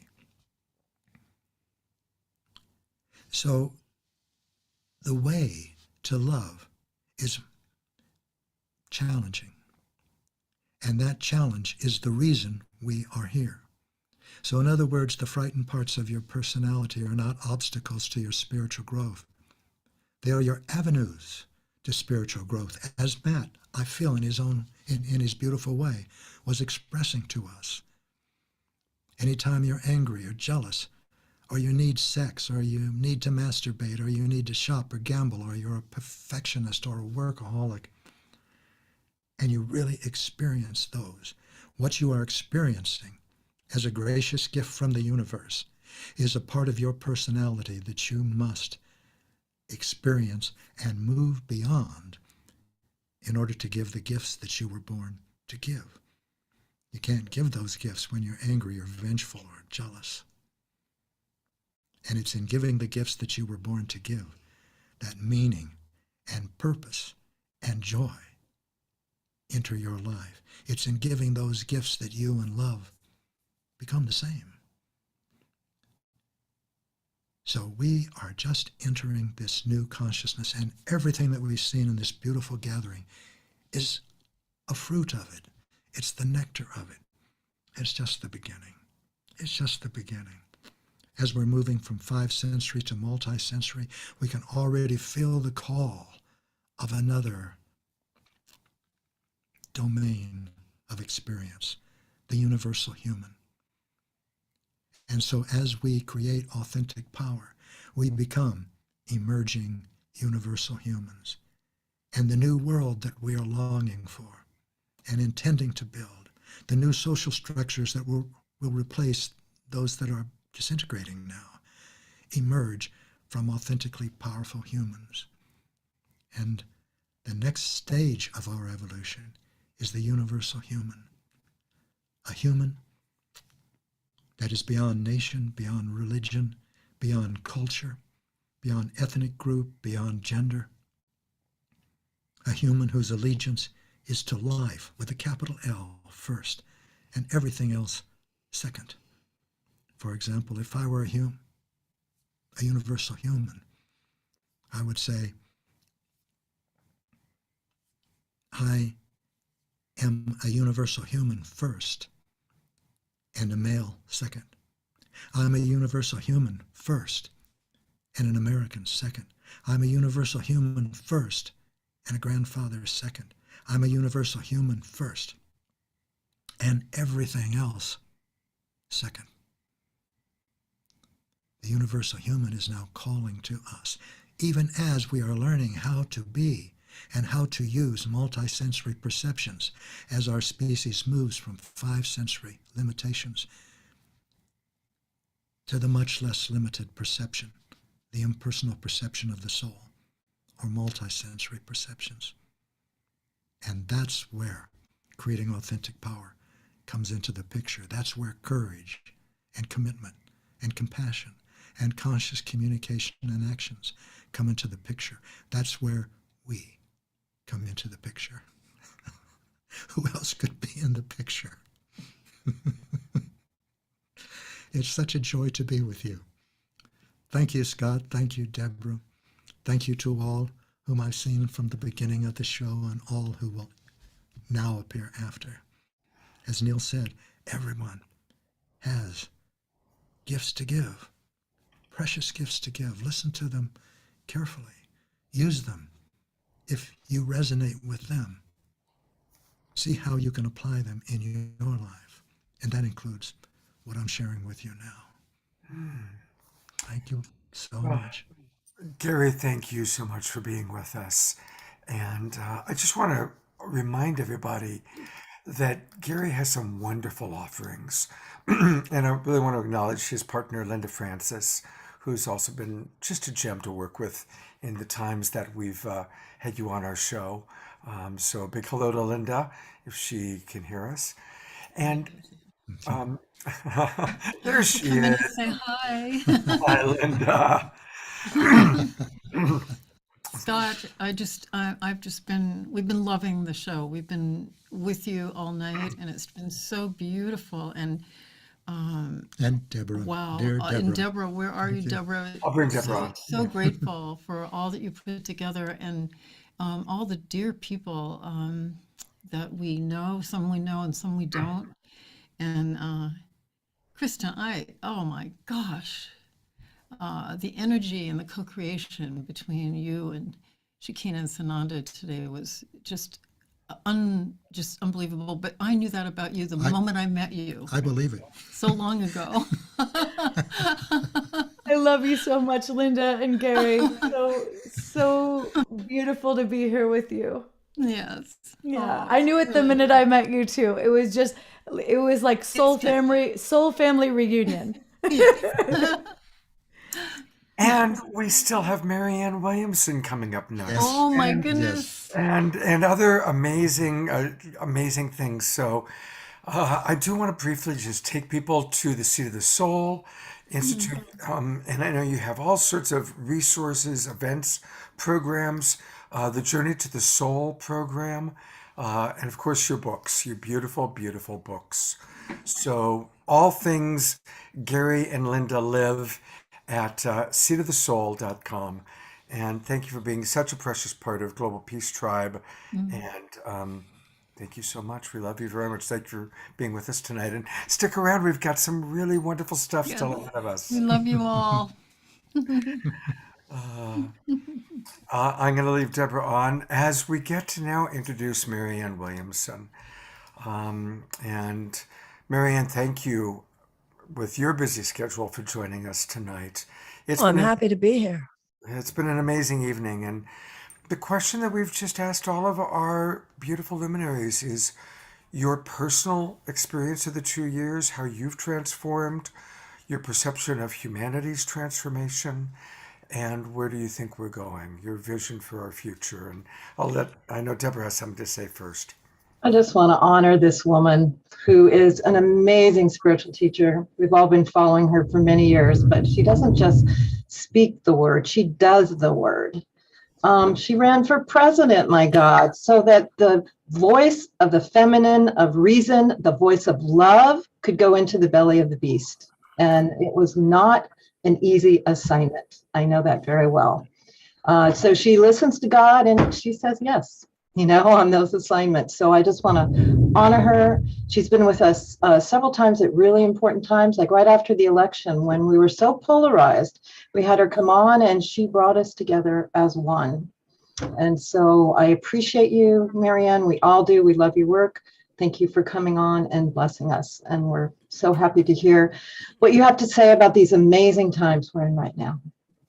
Well, thank you. Thank you so much, Deborah. Thank you to all of you. And it does feel like a bit of a family reunion here. We talk about these changing times, and we are living in in-between times. There is the archetype of the fall of Rome, and then there's the archetype of a world that is struggling to be born. And both are true. Both are happening simultaneously. And with everything we think and everything we do, we are contributing our energy to one or the other, either that which is disintegrating or that which is being born. But I think particularly now at this juncture of Passover and Easter, there is very rich material that is offered us through the spiritual traditions, empowering us and enabling us to better understand what is going on and how we might play the most positive role in choosing a sustainable and joyous future for the human race. In a way, what's happening now is what's always happening, because the story of Passover and the story of Easter are both the stories of every life, of every system, and in a way of every moment. You begin with Passover, the fact that the Israelites were enslaved by the Pharaoh, and Moses appeared. God lifted Moses up, and Moses delivered his people. He led them through the desert, a 40-year journey, but they finally were delivered to the promised land. Easter, of course, the Last Supper, was a Passover Seder. And Easter takes the story to the personal realm. Each of us is crucified, and through the power of God, we are resurrected. So you move from the Old Testament story of an entire people who are led by God through the journey to the promised land. And with Easter, the story of every human heart led from the crucifixions of lovelessness that we all endure and are delivered through grace and through God's love, just as God had lifted up Moses to a state of resurrection. Now, I understand that we're all excited about the world that is struggling to be born. I understand that we who are part of this global peace tribe, those of us, many of whom have known each other for so many years, watching Linda, watching Gary, watching all of you, it's so exciting. We're old friends. But I think in a way, the so-called spiritual transformational community that we all represent and have represented has failed to dwell deeply enough in the deep reservoirs of spiritual and religious information. And I say that because too often we skip the enslavement in Egypt and go right into the promised land. We skip the crucifixion and go right into resurrection. And when you kind of gloss over the crucifixion and go right into resurrection, you're actually not in transcendence, you're in denial. I mean, we should point out the irony of the fact that on this night, we are talking about the gathering of the global peace tribe, and there is no global peace movement in this world. We have the war in Ukraine. We have wars in Yemen. We have wars all over. We have war against the earth. The earth itself could, the IPCC report says that by 2070, if we go the direction we're moving in, there could be 700 million climate refugees. We are dealing with a war in Ukraine in which all of us are watching on television, watching the terror and the horrible things that are happening. And we know that we have this crazy man who has nuclear bombs, so the entire world is limited in what they can do to stop him. I don't think it takes away from the richness of our spiritual understanding. I don't think it takes away from our commitment to living in love for us to acknowledge those things. I think it strengthens, I think it gives gravitas, it gives power to our movement and to our lives for us to be the ones who do acknowledge, yeah, there's the cross before there's the resurrection. Yeah, there was the slavery before there was the journey to the promised land. But as a student of the Course in Miracles, the way it's put in the Course is it says God has a plan. And, you know, the Course is one statement of universal spiritual truth. We all know that, you know, they all say these things in their own way. But the way the Course in Miracles talks about it is in the midst of all this darkness, the midst of all the pain and the suffering of a wounded world, God has a plan. And the plan is the plan of the teachers of God. And the Course in Miracles says, who are the teachers of God? It says they come from all religions and no religion. They are those who have heard the call. And that the call goes out every single moment of every day. And that is the call that all of us hear. Be better. Come on, don't play this situation the way you played it last time it came around. Don't, you know, we're all wounded, but don't act from your wound. You have a choice here. Be brave, be strong, be intelligent, be noble. But the thing is, guys, it's not always easy, as Gary was saying.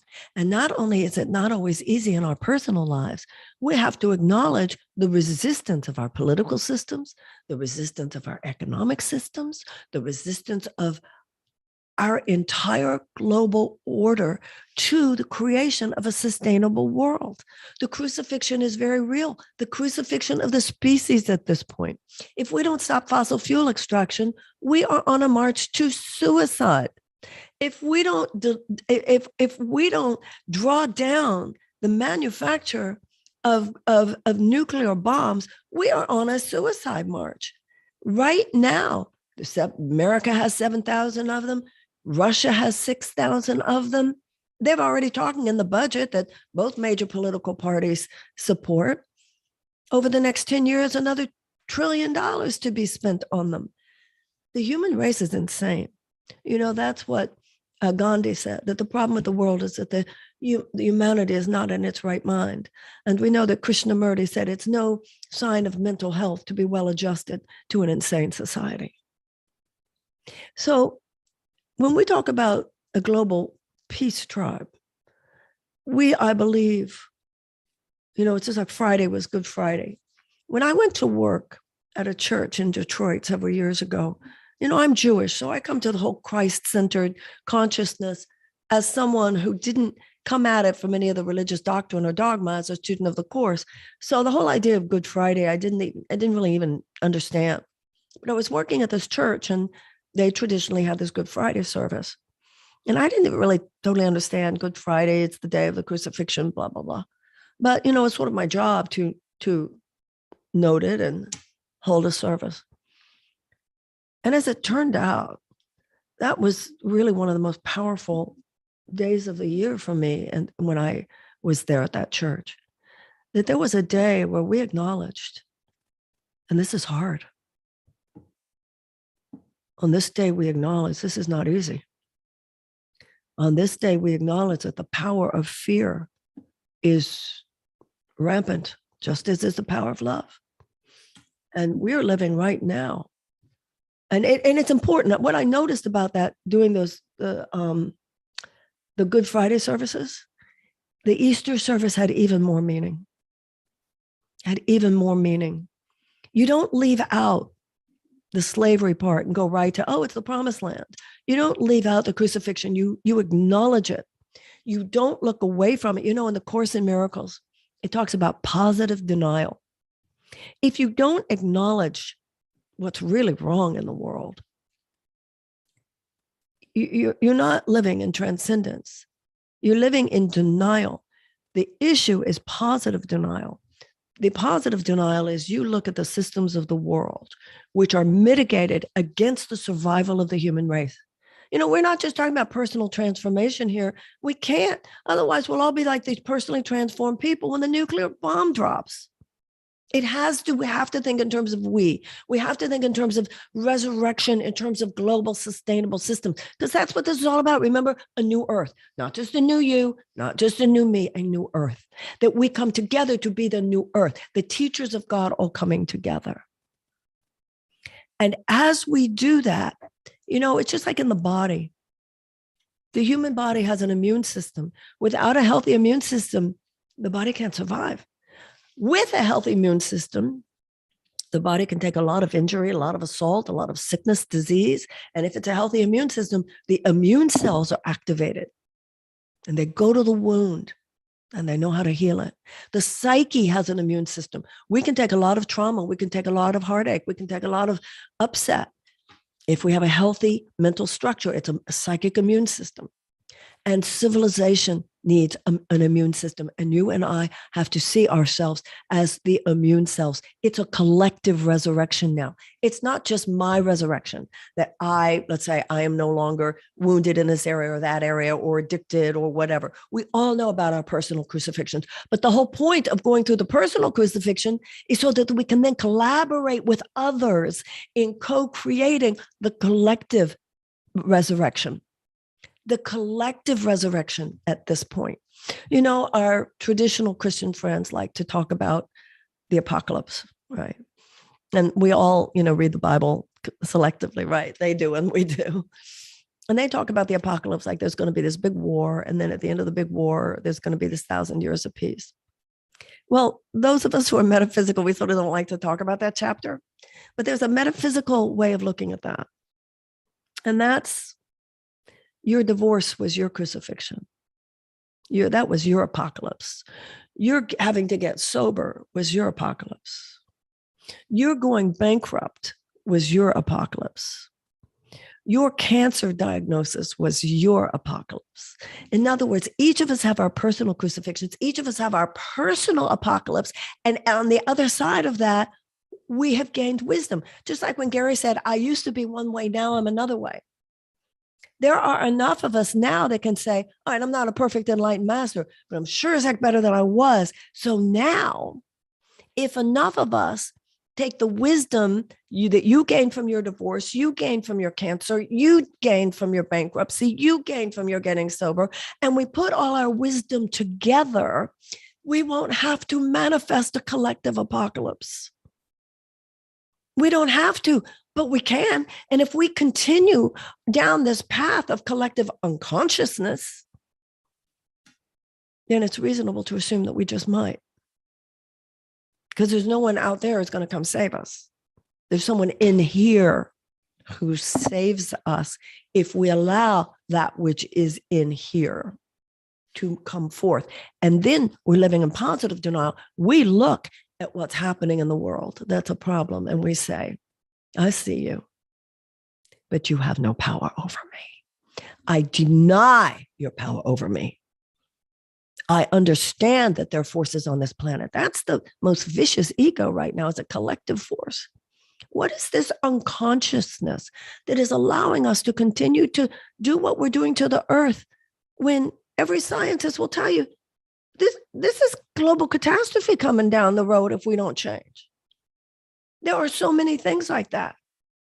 And now, just like the cells in the body, you know, the cells in the body, they collaborate. They don't compete, they collaborate. We have global systems that are based on competition. We must shift to collaboration. So as you gain wisdom, that's what we're all doing here tonight. You know, Deborah writes me, Deborah writes Michael, Deborah writes Gary. We all gather. And this is great because the Course in Miracles says an idea grows stronger when it is shared. But what I so wish for my tribe, which is all of us, this is my tribe. When I'm with you tonight, this is my tribe. I've been, like Deborah said, we've all been at this together for years.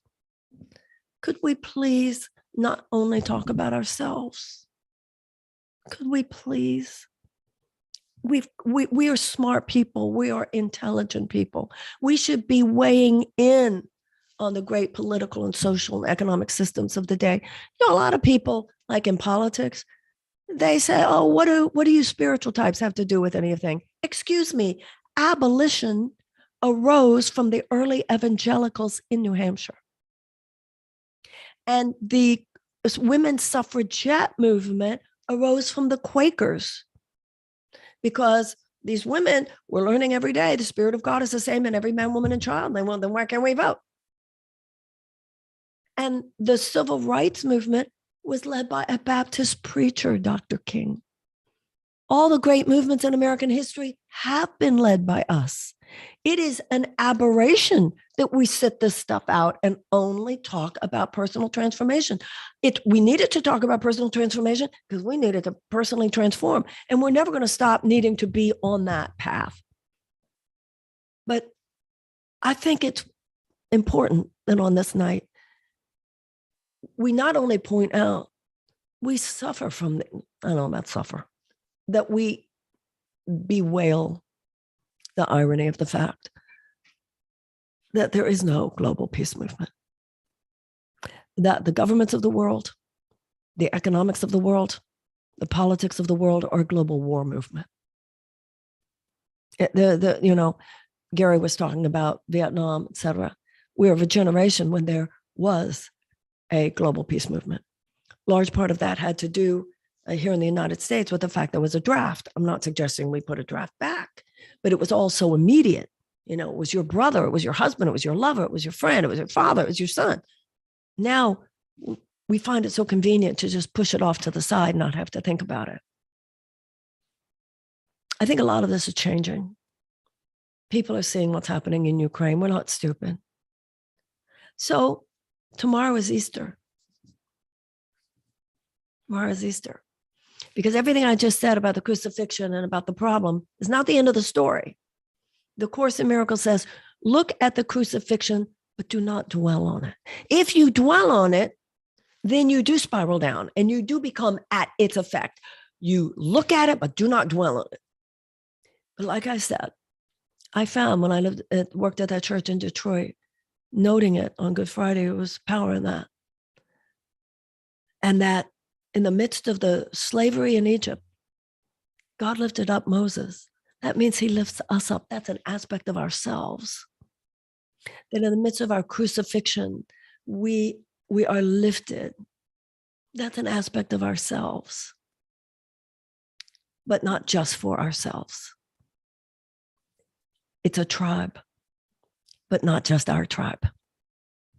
You know, it's convenient. We have a cozy, convenient thing. We've all known each other for years and we all love each other and we've all been at conferences and stuff. And I understand that. You know, when Deborah talked about my running for president, I wasn't used to being hated. I was used to this lovey-dovey field. You know, we're all nice to each other. The worst that could happen is, you know, and then I'm like, whoa. But we must go out there and forge it because I do believe more people on this planet love than hate, but those who hate, hate with conviction. The ego is suspicious at worst and vicious at best, and that is true on a global level as well as an individual level. So what I would like to complete with from my sharing tonight is let us commit ourselves, not just assume we're part of a global peace tribe, but know that it is our job to create a global peace tribe. The Course in Miracles says miracles arise from conviction. More people on this planet love than hate, but those who hate, hate with conviction. I can't imagine a kind of sort of sometimes when it's convenient, committed terrorist. Too many of us are kind of sort of sometimes when it's convenient, committed to love. We have to be committed to love, not only in our own little way, but in terms of understanding what that means and its global implications, what it means in terms of people who are not in our neighborhood, what it means in people who are not, for people who are not part of our world. To answer the call, to be teachers of God, to know, okay, none of us are perfect, but we've all known each other for enough years. We're not perfect, but we're so much better than we used to be. Let's commit to each other tonight that we're going to join together and each of us is going to be guided through our own internal systems. God's not going to tell me what you're supposed to do. God's not going to tell you what I'm supposed to do, but let's deepen our commitment to do what the voice for God inside us tells us to do and to stand with one another. That's what we're doing here. We stand with one another. We've known each other for years, but it's fun. We have to stand with each other even when it's not fun. We have to stand with each other even when it's not convenient. He says in the Course in Miracles, I don't need martyrs, I need teachers. I don't think we're being asked to be martyrs, but I do with all my heart believe that we're being asked right now on the planet, step it up. The era of data collection is over. So much of what we're talking about now, we all know. We've all read the same books. We've all listened to the same tapes. Now we have to have courage to own what we know. You didn't come to this program to learn something you don't already know. We come to these programs at this point to deepen our access to the things which by now we all already know. I spoke at Columbia University the other night. I love speaking at colleges and universities because these kids, they're not even 20th century people. They shouldn't live at the effect of bad ideas left over from the 20th century. They're young enough to still be dreaming. We need to harness the potential of those young enough to still be dreaming and old enough to now be wise. So I leave you with the same thing I said to these kids as I left. I said, remember, pray, meditate in the morning, kick ass in the afternoon. And so, if I may, let's pray together here on this eve of Easter. When a great mystery occurs, Easter is not just about one man's life 2,000 years ago, and it's not just one day of the year. It's about all of our lives, every moment when we are lifted from that cross. Because no matter what it was, the Course in Miracles says you were not created to be at the effect of lovelessness in yourself or in anyone else. The Christ in you, the love in you cannot be crucified. Your personality can, but the spirit in you cannot. Rise up by remembering who you are. Rise up by remembering why you're here. Rise up by just not sweating the small stuff, as Richard used to tell us. Rise up by remembering that you are literally God's ambassador on this earth. Rise up by looking at every other person and knowing that they have within them the same infinite potential that we all have. Rise up by our refusal to continue to coddle our neuroses and pathologies. Carl Jung said all neurosis is a substitute for legitimate suffering. Let's stop it with the small grade suffering. There's big suffering going on this planet. Too many of us have not been choosing to act from the place of our own grandeur. Sometimes from our grandiosity, but not from our grandeur.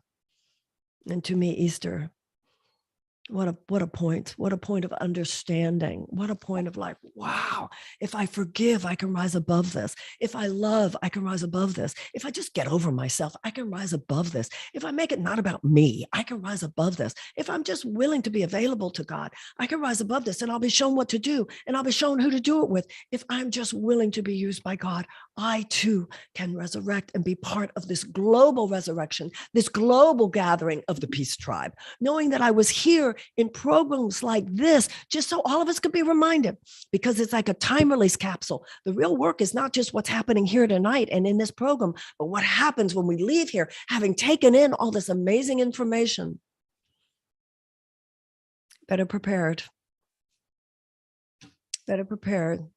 more willing to receive. And you know as well as I do, there will be moments and all of us will think back and go, I think that happened because I was part of that global peace tribe thing. I think that did something to me.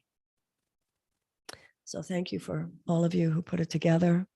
Thank you for giving me the honor of allowing me to speak into this listening that is my own tribe and has been my own tribe for the last 40 years. Let us share a vision, not only for ourselves, but for all the world.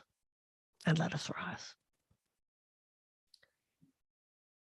Dear God, as we join with billions of people around the world, dear God, on this holy, holy holiday of Easter, we consider with them the possibility that in the space of love, the chain of darkness, the chain of evil, the chain of suffering indeed is broken.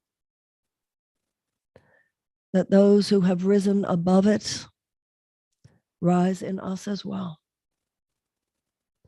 As we own, as we receive, as we prepare as we make ready our hearts to remember who we are, to remember why we're here, and to pray, dear God, that you use us. Glory, hallelujah. We praise that through the grace of God, we do rise. The whole world will rise as we make ourselves available on this holy night, that we ourselves might be used by God to help make it happen. Bless this event, bless each other. Let us take this moment to send our love to one another, to bless and give thanks to our hosts, to pray that every miracle needed by each of us shall now pour forth upon us, that a path of light shall be paved before us, that there shall be angels to our left and angels to our right, angels in front of us and angels behind us, angels above us and angels below us. And we shall not fear, for in any moment of confusion or doubt, we need but put out our hand as though a child to an elder brother, knowing that he will take our hand and guide our way. This is his day, and this is no idle fantasy.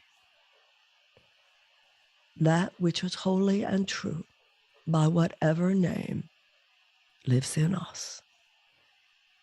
And so it is. Together, we all say, Amen.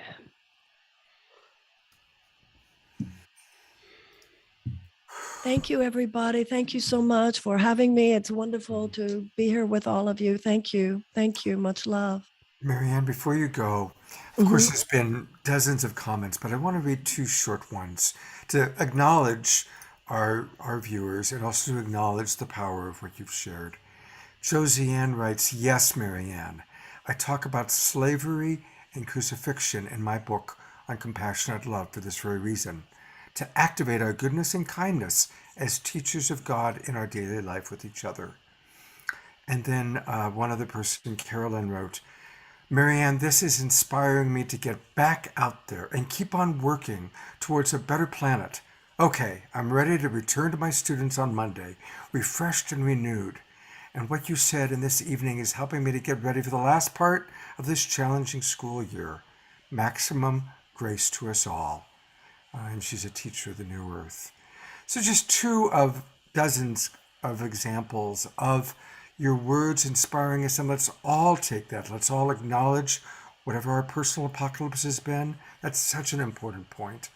And let us all tomorrow on Easter, and whether it's Passover, however we see it, let us all resurrect into being the next stage of our divine service, the next stage of how God, life, wants to use me, you, each and every one of us, to make this great turning that humanity needs to make. May it be so. Marianne, by the way, has these wonderful daily lessons from A Course in Miracles. I've really enjoyed it. It's a great way to start the day. I think we all love to meditate, pray, and listen to A Course in Miracles with Marianne in the morning, and then kick ass in the afternoon and evening. And then maybe at the end of the night, listen to some more daily lessons with Marianne.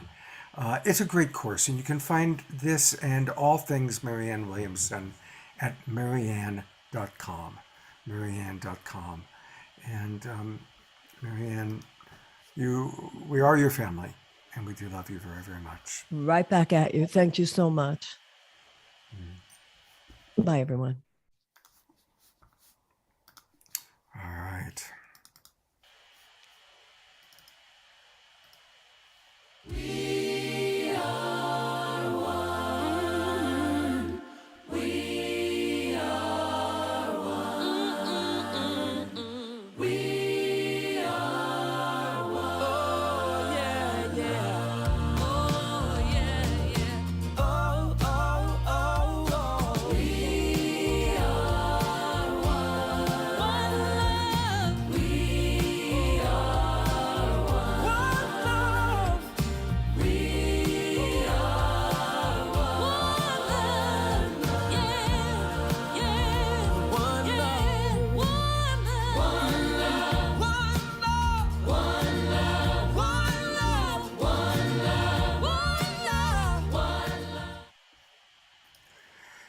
We are one love. Wow, what an amazing evening.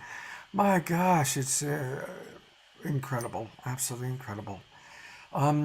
So we want to give some thanks and some appreciations. I want to thank those of you who have donated. And again, you can still continue to donate throughout the evening. That really means a lot to us. And we want to thank those people who have really come in as big supporters. For any of you who came in a little bit late, we're really excited about this wonderful new collaborating partner, Tangela. And please make sure that you go and you check out her wonderful organization, Soul Search. Join right away. Of course, come on in through Global Peace Tribe if you wish. There's so many wonderful things that she's offering. So definitely go to soulsearch.io. And she'll be with me tomorrow for the Sacred Sunday show. And on the Sacred Sunday show, these amazing luminaries continue. Kristen Hoffman is going to be our co-host. Cornflower will be with us. Chief Phil Lane, Carolyn Meese, and Andrew Harvey. It's going to be a very powerful, powerful time. And Tangela will be with us as well. So thank you very much, Tangela. And we are so excited about what you're bringing and offering.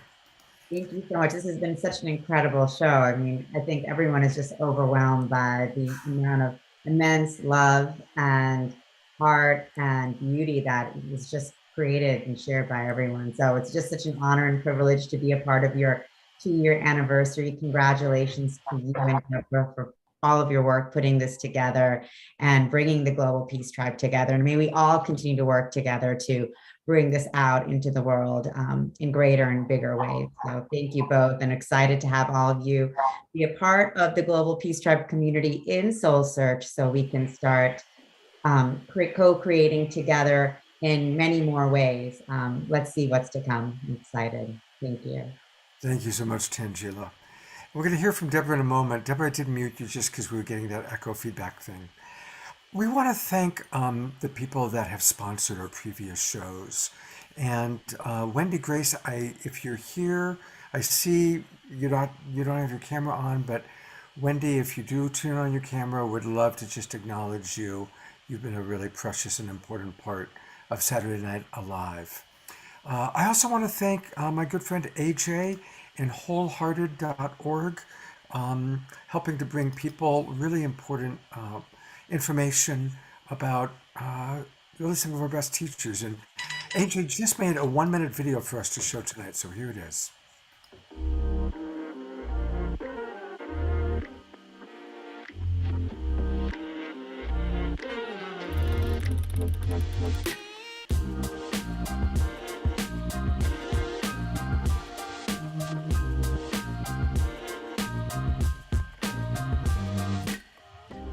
A person's past does not have to define their future. So tonight, if you don't laugh, it's not because I wasn't funny, it's because you are broken. It's not our behavior that defines our nature, but our needs that define our nature.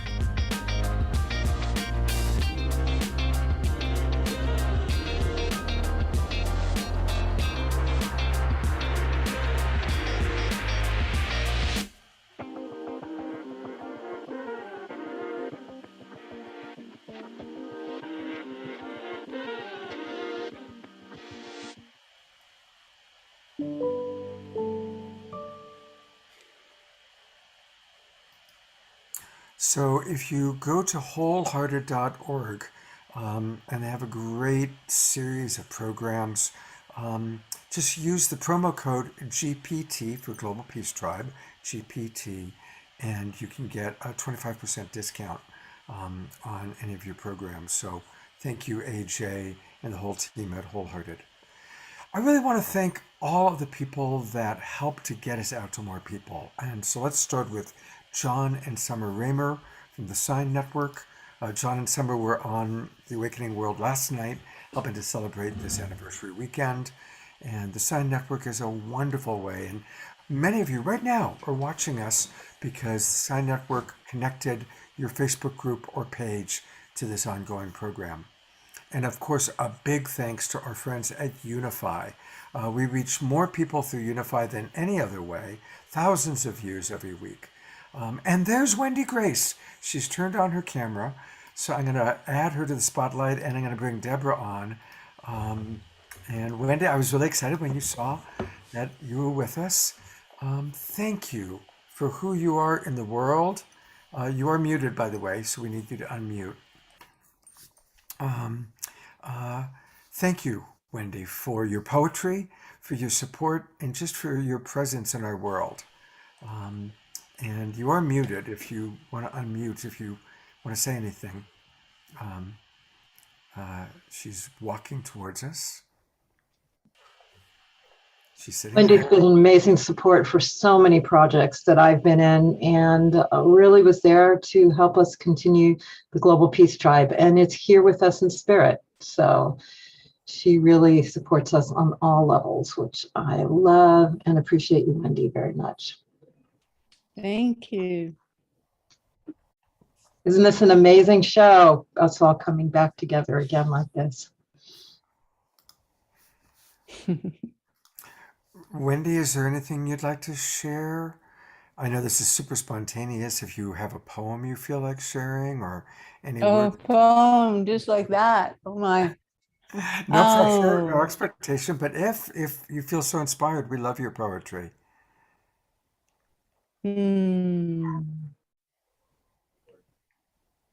Okay, I will. All right. Thank you. Thank you. What a blessing. So this is words to the divine feminine, the texture of all life that really keeps us going, the sweetest nectar of the divine that encourages us then to stand up to what we face in the world. Our comfort, and which we want for all people. Okay, so it's a prayer to her.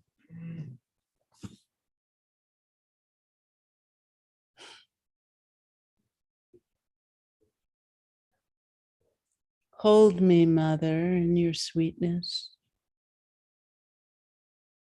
Wash me, Mother, with your prayer. Nourish me within your loving. Hold me in your pure desire. Holy Mother, I'm so grateful. Devotion is unveiling me to tastes exquisite of your presence. This hurting world so wants to see. Holy Mother, it's you I serve. Awake in you, I bow with ease. Make my life a living altar to the offspring of your peace. Make my life a living altar to the offspring of your peace.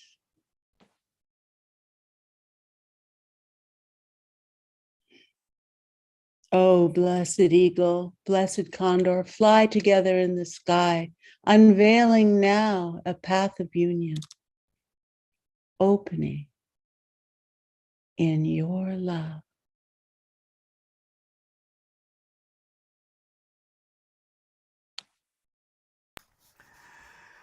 Hold me, Mother, in your sweetness. Wash me, Mother, with your prayer. The earth will flourish, understanding your love holds answers for our cares.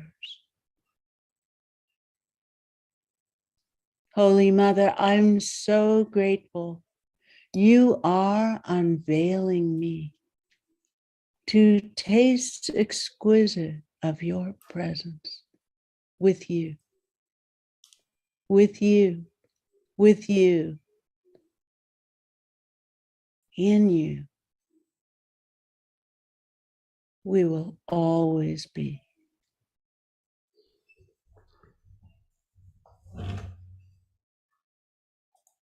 Make my life a living altar to the offspring of your peace.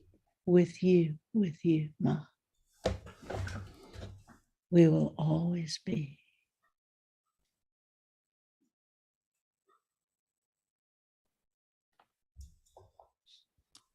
Thank you.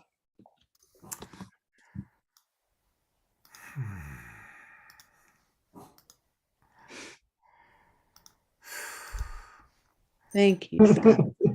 Thank you, Debbie. I've got it on gallery Thank you, view all for a of you. minute. Thank you. Wow.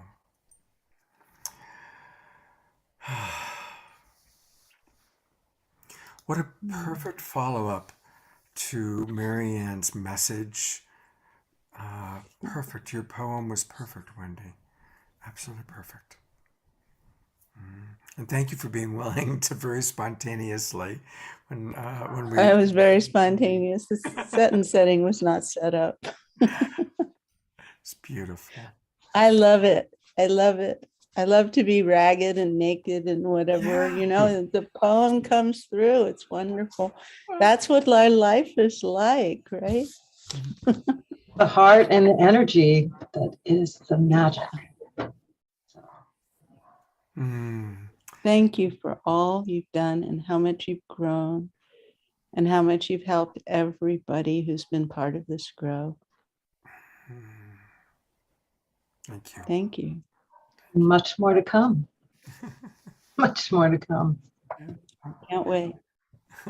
Thank you, Wendy. We love you so much. Thank you. Okay. Wow.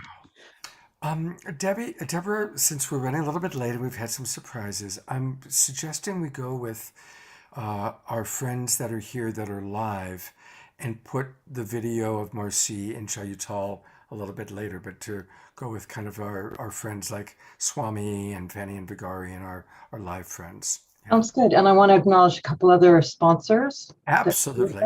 Absolutely. Go for So I do want to honor Mark Sims, who came on with us at the very beginning and helped sponsored all the incredible UFO galactic shows. He really helped us pull those forward with his financial contributions and his vision and his contacts. And we love him so, and we're giving him so much love and good juju now. Also, Tom Palladino was an incredible sponsor. He has laser healing, and we honor him and love him.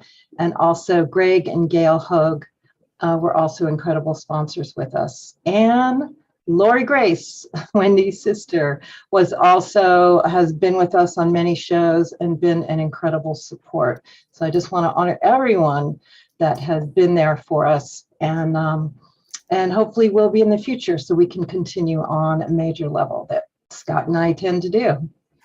And speaking of UFOs, I think you've got something pretty special to share, yeah? Yeah, so what I've been doing is looking at what kind of special events we can have that take all the great information that we have and take it to the next level. So myself and Ellen Steinfeld are partnering to do this 5-part series of disclosure and the ET contact movement, the new realities of disclosure and cosmic awakening, making contact. Now, Alan has written this book, Making Contact, that has all the top UFO presenters, researchers, whistleblowers, scientists, experiencers, and we're going to have them live on the show, and it's going to be incredible information that's happening now, from disclosure to government insiders, and then really taking it to the next level. How does this impact our awakening, our cosmic awareness? Because we all know that the galactics, the higher galactics, are a big part of this awakening that's happening now. And we are evolving to be more like the higher galactics. So they have a lot to share, and we have a lot to share in this series. So we're going to be sharing, we're just finishing the touches on some really incredible people. Whitney Strieber will be there. He's confirmed. JJ and Desiree Hurtak. We hope to have Linda Moulton Howe and a bunch of other people. And so watch Facebook and watch our newsletter where we put out all the information. And it'll be in May and June. And Alan will come on in the after show and you can give more information on it. All right. And I know that Deborah and I also wanted to encourage everybody that there's another wonderful way you can support us. And that is anybody who shops through Amazon. Yeah, you and you. Oh, I know you do. And you definitely do. So those of you who shop at Amazon, do us a favor. Utilize the Amazon Smile program and we get a percentage. And boy, it adds up. And boy, Amazon's fast. Like you order and 5 minutes later, they're knocking on the door, dropping it off these days. So please do it. It's pretty easy. Just go to amazonsmile.com and choose Unify the World. That's our nonprofit partner, Unify the World. And you know what? It adds up. I know, seriously, I order, because I live in a pretty remote area, I get a lot of my stuff through Amazon. So that's a wonderful way that you can support us. And so wanted to definitely mention that to you. Thank you. And one more major sponsor I want to acknowledge again, even though we did, is Jay Mayer. Absolutely. He was an incredible support along with Jan, and he's going to be in the after show and share a bit more on that. So wanted to mention, just stay. Hey, Jay, love you, love you. Thank you so for your undying support, both of you. Absolutely. I'm gonna honor that. Yep. Thank you very much. So thank you to our past sponsors and welcoming in the future sponsors so we can keep moving this forward. Thank you so much. I think it's time for some comedy, and to introduce that, here's Deborah. This is another longtime community member who's been at it, sharing the truth, sharing the light, but through humor. On what is not the best way to take your medicine of what's going on in the world, but through laughing. It is so healing. And Swami is so punny and so witty, and we just love him. And he's been on our show many times now. So we invited him. He was also a yes. So thank you, Swami, for joining us tonight and bringing amazing medicine. Well, thank you. It is wonderful to be here. And, you know, the Global Peace Tribe is my kind of spiritual group, strictly non-dominational. Very, very important. I really appreciated Mary Ann's message to remind us that we need to use the ideal to deal with the real deal. And the whole idea of awakening world, that is a great idea, because either we will have an awakening or there will be a wake. It's been very difficult to sleep through the alarm, I'll tell you that. And during these times, during the past couple of years, I think what we've learned, alone and together, regardless of what is happening out there, we have a choice, and our choice is in here. We have responsibility. We have the ability to respond with love or in fear. And the good news is love is more powerful than fear.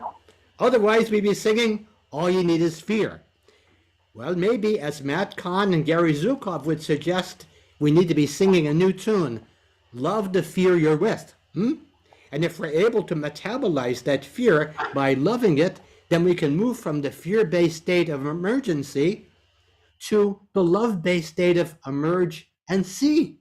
Emerge from the identity issues and recognize the identity issues, the identical issues that unite us. The identity issues can keep us separate in separate compartments, but the identical issues like clean air, clean water, clean food, clean government, I call it the Great Reset. The Great Reset, where the coherent heart of humanity can set a new standard.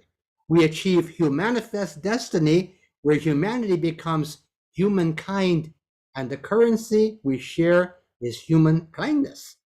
Then we need to emerge from fear-based scarcity, where we are afraid there's not enough, to love-based abundance, where we know that there's more than enough.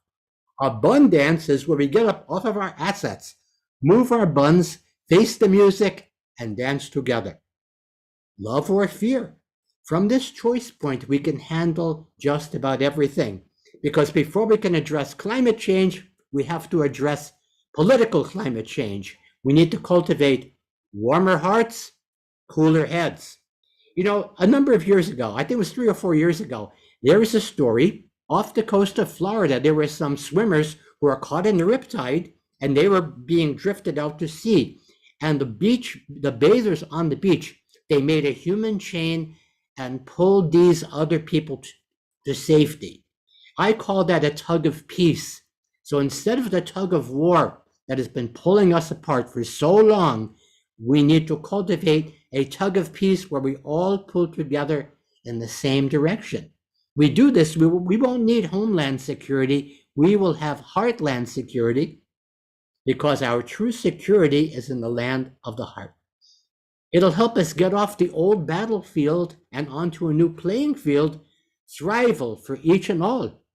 And the sign of the great uprising is when all of the isms become wasms, a thing of the past, because the truth is beyond belief. Truth lives in the heart, beliefs lie in the head. And we sure don't need any more lies in our head, that's for sure. So we can choose to live in the unity of the heart and experience oneness. We are all one with the same one, the universal oneness. The universe has us surrounded, might as well surrender. And the new mantra, each of us is totally unique, just like everyone else. If I'm one, you're one too. So remember, people, we are not here to earn God's love. We're here to spend it. Let's go for heaven on earth, just for the hell of it. Swami Beyondananda, namaste, and namasko. Goodbye. Well, before you go, just want to remind everybody that we can wake up to Marianne doing Course in Miracles, or we can wake up laughing. And these are both wonderful ways to wake up. And wakeuplaughing.com is where you can find lots of wonderful Swami and also his alter ego, Steve, who's a pretty bright guy. So Swami or Steve, is there anything you want to especially point out that Swami or Steve are up to that we should know about?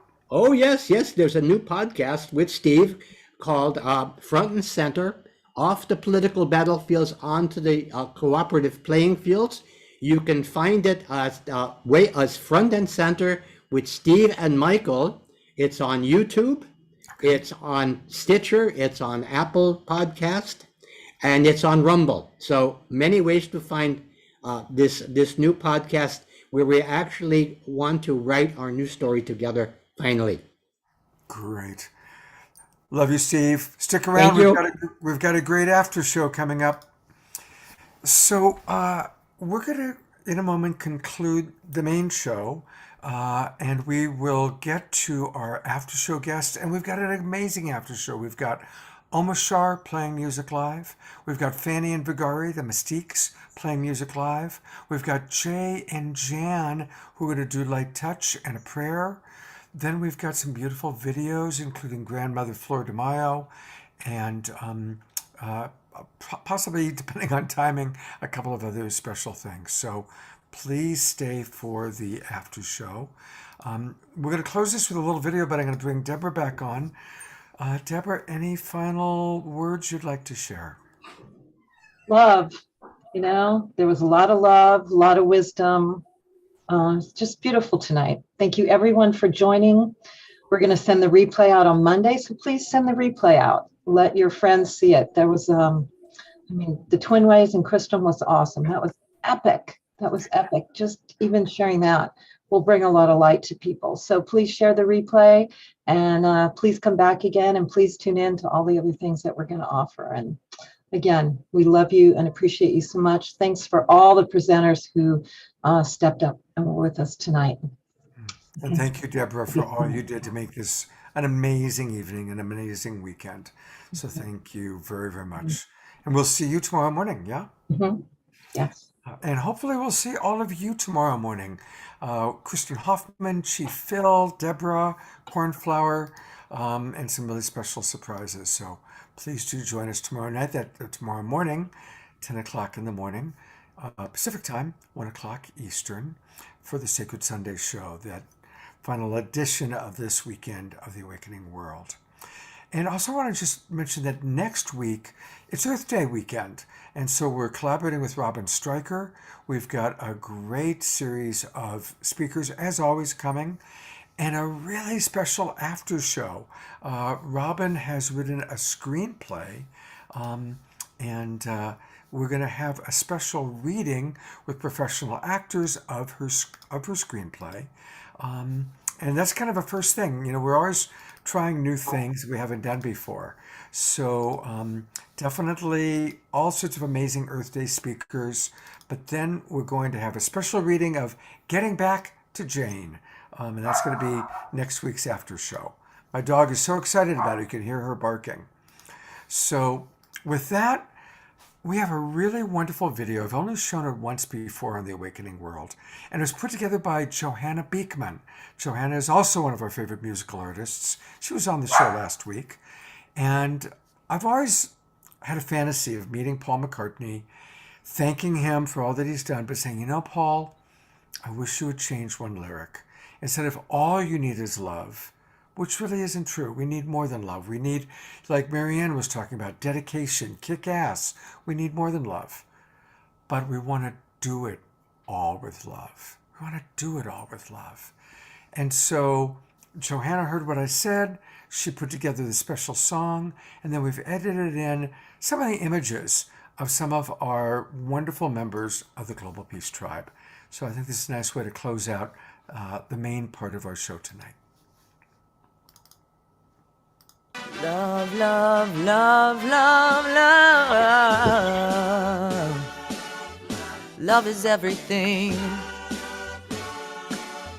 Love is everything. Love, love, love, love, love. Love, love, love. Love, love, love, love. Love, love, love. Oh, oh, oh. Nothing you can do that can't be done. Nothing you can sing that can't be sung. Nothing you can say, but you can learn how to play the game. It's easy. Do everything with love. Do everything with love. Do everything with love. Love. Love is everything. Nothing you can make that can't be made. Nothing you can save that can't be saved. Nothing you can do, but you can learn how to be you in time. It's easy. Yeah. Do everything with love. Do everything with love. Do everything with love. Love. Love is everything. Love is everything. Love is everything. Yeah. Love is everything. Love is everything. Just like Deborah said, you know, when I asked final words, Deborah's final words were love. And just seeing just a few of those people, look at how many people have graced us on Saturday Night Live now in the Awakening World. I think we've had something like 200 presenters, and each and every one of them is such a beautiful emanation of the one eternal beloved. So again, we are going to go to the after show next, and let me get us ready, because there's a kind of a fun video that Jay put together. We haven't pulled this out since last time Jay was on the after show, so we're going to start with that. So here we go.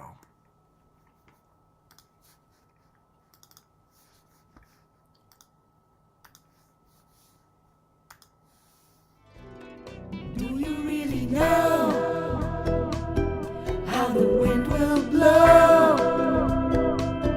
Are you ready to flow?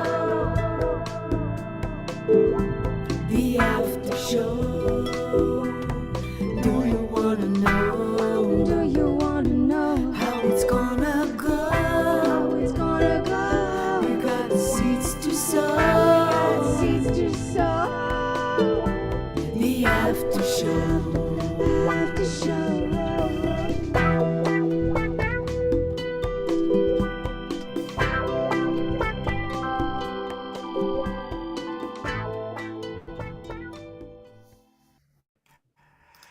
It's now the after show, and we just continue with more and more magic. And so we're going to start with Jay and Jan doing some light touch, and then Fanny and Vigari are going to play some music, and then Omashar. And in between, we've got a couple of announcements. But I am going to bring up Jay and Jan, who originated when we first started doing after shows. Jay was a big part of that and sponsoring it. And where's Jan? Where are you, Jan? You were here a minute ago. She must have turned her camera off. Well, Jay, I'm going to turn it over to you completely to give us a little bit of prayer and a little bit of light touch. Right. Can you hear me? Yes, I can. Yeah, well, this is the most important time right now, in our lives, and it's never really been any more important than what's going on in the world. And Ukraine affects all of us. And, I am so appreciative of a global peace tribe, and this is something that can grow, and we are a force for good with the most conscious, some of the most conscious, the most wonderful, most soulful people on the planet. So, through the pandemic, right at the same time, Saturday Night Alive, Light Touch, came forth, and it's a great honor to be here. We've prayed, people are praying everywhere, and this is an indication that the light is more powerful than the darkness. I don't know if people know this or not, but it's a David and Goliath scenario that's happening in the world right now, and Ukraine is actually, our prayers are why Ukraine is winning this war, and they're not losing this war, they're winning. And war is terrible, but the light needs to win this one, and it's really important. So I encourage us all to continue with the good prayers. And one of the things that we do with Light Touch is that we bless each other's blessings. One of the ways we can be more powerful is if we all bless everyone who's praying, pray for all those prayers, all those blessings to be blessed. And that will make it even more powerful. And we need this, the world needs this. And, if you're so driven or drawn to, do a little light touch. Light touch is just adding the dimension of touch, to our prayers and invocations. And I'd like to take a minute to just pray that all of our blessings are blessed, and that everyone that can hear my voice, and our families and our ancestors, and we can all join in this together, will be blessed. And these blessings are powerful. When we can get the ancestors involved, that's our generations, going back all the way to the beginning of time. That's how long we've been here. And we need this. We need all the help to grow, to have a planet, hundreds of years from now that's thriving. So, the new age is here. We are in the new age now, and it's the darkness before the dawn. That's what we're experiencing. That's what we're seeing, and that's what's occurring. And this show is part of the Aquarian age. This is what it looks like, is the brightest people, have the most positive messages. We get it out to the world instantly. I also wanted to say that I'm starting a movement. It's called A Moment for Peace. And it basically, you just visualize every day, take a moment, visualize 8 o'clock in the evening. And I'm already talking to TM, Transcendental Meditation, and people there that can actually make this happen. In Unity Church, Reverend Tim, who was on our show. So, and I want to talk to Michael Beckwith and world leaders, anyone who wants to do this with me or participate, you can contact me through Light Touch, or, put your name in the chat box. And, this is important. We should get 100 million people every day to have a moment for peace, right? Just think 8 o'clock at night, wherever everyone is. Moment for peace is the world taking responsibility, to end, all this drama and the acting out. This is senseless to have anything less than divine love on the planet now. So thank you for listening. We could take a moment for peace together.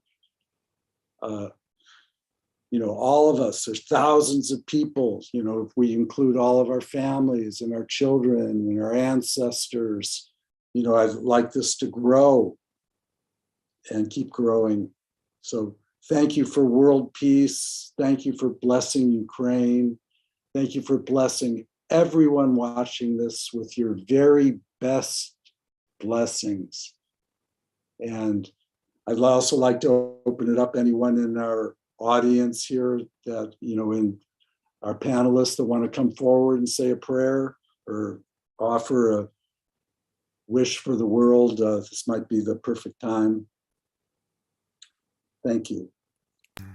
Thank you, Jay. Thank you so much. And just a reminder that as we pray, usually Jay mentions just doing a little light touch to awaken the senses. And that's one of the beautiful things that Jay and Janet brought into the world is light touch. So thank you. And I'm thinking maybe what we may want to do, because we're going to have a wonderful prayer from Grandmother Flor de Mayo, is I'd love to bring Fanny and Vigari on. And you helped find them. You brought Fanny and Vigari into the Global Peace Tribe world. So maybe people may want to pray in their own way while Fanny and Vigari bring their incredible, beautiful music. How does that sound, Jay? That sounds great. And I ask that all of our blessings are blessed.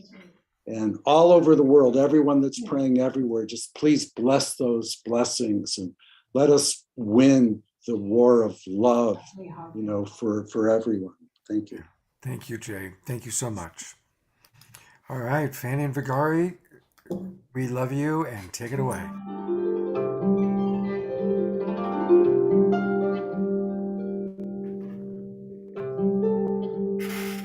Greetings, everyone.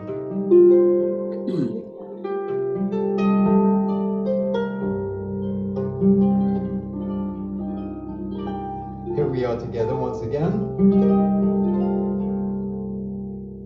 Let us all remember that we are made from love, we are made of love, and we are made to love. And with that consciousness, we can regard the world perhaps in a different way than we're used to observing it. The world is a reflection of what we have inside.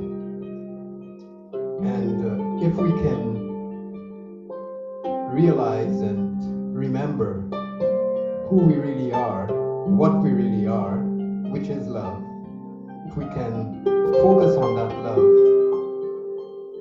we can recreate a world of peace and love and joy.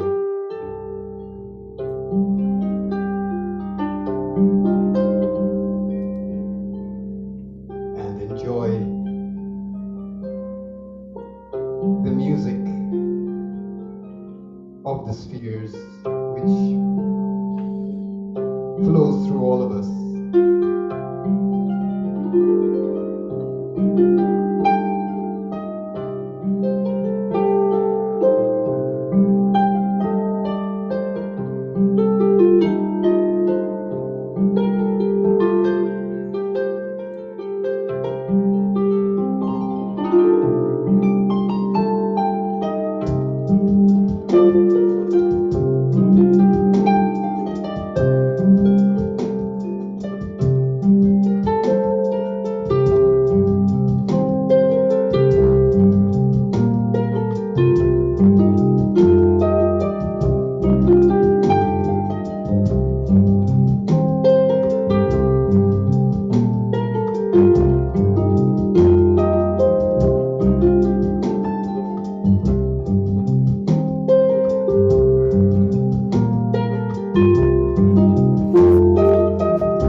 keeps on going, like the river keeps on flowing. Where you never been before.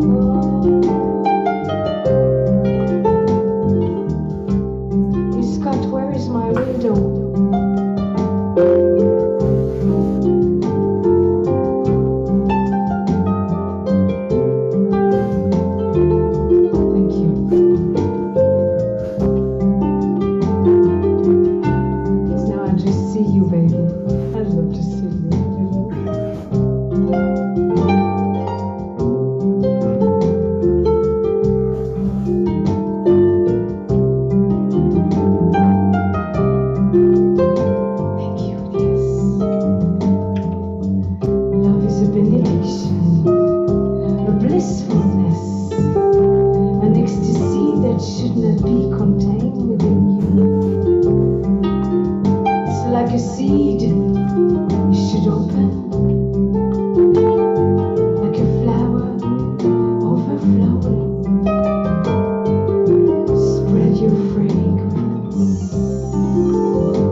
Reaching in and reaching out.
Music is flowing. Music is flowing. Reaching for higher ground. Reaching in, reaching out. Music is flowing. Reaching for higher ground. Music is flowing. Music is flowing. Reaching for higher ground, higher love. Music is love. Reaching for higher ground. Music is flowing. Reaching for higher, reaching out. Music is flowing. Music is love. Reaching for higher ground.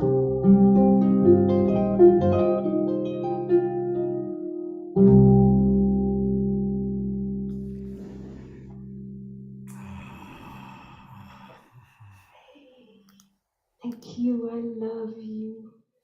Oh, whoops. Beautiful. Absolutely beautiful. And a reminder, everybody, that you can support Fanny and Vigari, also known as the Mystiques, by going to Bandcamp and buying their records, buying their music. You'll find them at The Mystiques 1111. The Mystiques 1111 at Bandcamp. And they've got 3 albums now. Every time I look, you've got a new one. So that's pretty cool. Thank you so much for pretty much every show. You've been doing our after show for the last couple of months, and it's been really, really wonderful. How are your travels going? Well, we're just about to leave on this road less traveled, and we are very excited. We're almost out of this home here and moving into our rainbow van to cross Canada and see where the spirit brings us. And tonight is so inspiring for me, my heart, to share more of the love, to share more of the light to wherever we are is the most important thing. Thank you so much for this amazing awakening of the world. Thank you. The world is a beautiful place because of you. So thank you, thank you. Let's create more of the music, more of the dancing, and more of the love. And that's what we're here for, right? Yeah, to spread that joy. Yes, spread the joy.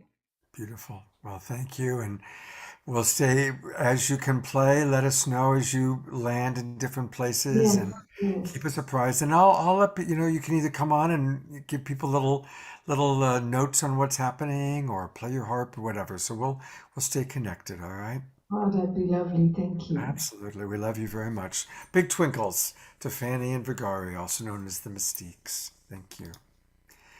So, the Global Peace Tribe is not just what, we do on the Awakening World. It's also our family members. And of course, part of our family is Christy Michaels. And she always does something very special for Easter. And so I'm going to pull up while you talk, Christy, you can share with people a little bit about what's going to be happening tomorrow. Yeah. Thank you, Scott, so much. This is the 12th annual Magdalene Moonrise service. And Kristen, I just want to give a shout out to you. What you created was a line in the Course in Miracles that says, all separation vanishes when we share that which is holy. For holiness is power. And as we share it, it gains in strength. And we all felt this strength building from this sacred holy power. And Mary Magdalene and Mother Mary, they were the living demonstrations of the divine feminine in sacred holy power. So we are fulfilling a prophecy that's in the Bible that says that we will remember and discuss what this woman has done. And this is our 12th annual year that we're going to be doing this. So come and join us. I'll put the link in the chat. And thank you so much, Scott, for letting me give a shout out. And Scott is going to be our sacred masculine, because when I've been watching what Scott's been doing with Deborah Giusti this past 2 years, he has his pulse and has been gathering the sacred masculine and pulling men of compassion, men of heart, men who are evolving into the kind of leaders that we need in this world. So I've asked Scott to talk about his experience with building and creating the sacred masculine within the Global Peace Tribe, and all the fabulous work that you're doing, working and teaching compassion to men and bringing them forward to give us an experience of who these fabulous guys are. So I'm very grateful to you, Scott. I love you so much. We're old friends from way back, and I really appreciate all that you do. It's just been extraordinary. Thank you. You know, I don't know if you, I assume you probably heard what Matt Kahn said. Matt put it so beautifully. I want to go back and watch it a couple more times, because his description tonight of how to show up, the dedication of showing up as a man, as a white person, but to do our job in healing. And he just put it so brilliantly. I almost want to play that segment, that minute tomorrow. You bring in your embodied higher self. You bring in the full Monty of your compassionate soul, and you let that come forth. And that's what I see you doing. I have watched you in very precarious situations and difficult conversations, and you have been stellar, Scott. You have been really holding the line, coming forward with the principle of compassion in the face of adversity that most people would go, hey, I just want to attack back. Not you. You have been the living demonstration. And that's why I want to honor you as the sacred masculine that's joining with the Mary Magdalene priestess community. And we have a fabulous dance where the dancers are going to dance that's going to blow your mind. I was unbelievably surprised how incredible it was. We got Elaine Doty from her Priestess Presence Temple, who's going to be doing a sacred anointing with you. Elizabeth Kelly is of the Holy Order of Mary Magdalene. She's in the purple there. And Anasuya, who is a scholar of the Black Madonna. Cara Luna and Nina Gray is going to sing her beautiful song as well. So we've got incredible people joining with us. So we hope to see you tomorrow. It's from 4 to 6 in the afternoon. Thank you so much, Scott. Blessed be. Thank you, Christy. We'll see you You have tomorrow. all my love, believe me. Thank you. Thank you so much. Yeah. We're going to hear from Omar Shah in a moment, but I wanted to let people know about a couple of other things. There's something else that I've been invited to help host. And so it's going to be next Saturday, and it's the We the People Summit, and it's a significant fundraising event for Ukraine. And I'm going to be hosting 1 hour. This summit goes on from 9 o'clock in the morning or 8 o'clock in the morning until 6 o'clock in the evening Pacific time. And they've brought in some really wonderful people. Dr. Fred. I first was alerted to this by Lynn Twist. Lynn reached out and asked me if I would help support Dr. Fred, so I agreed that I would do that.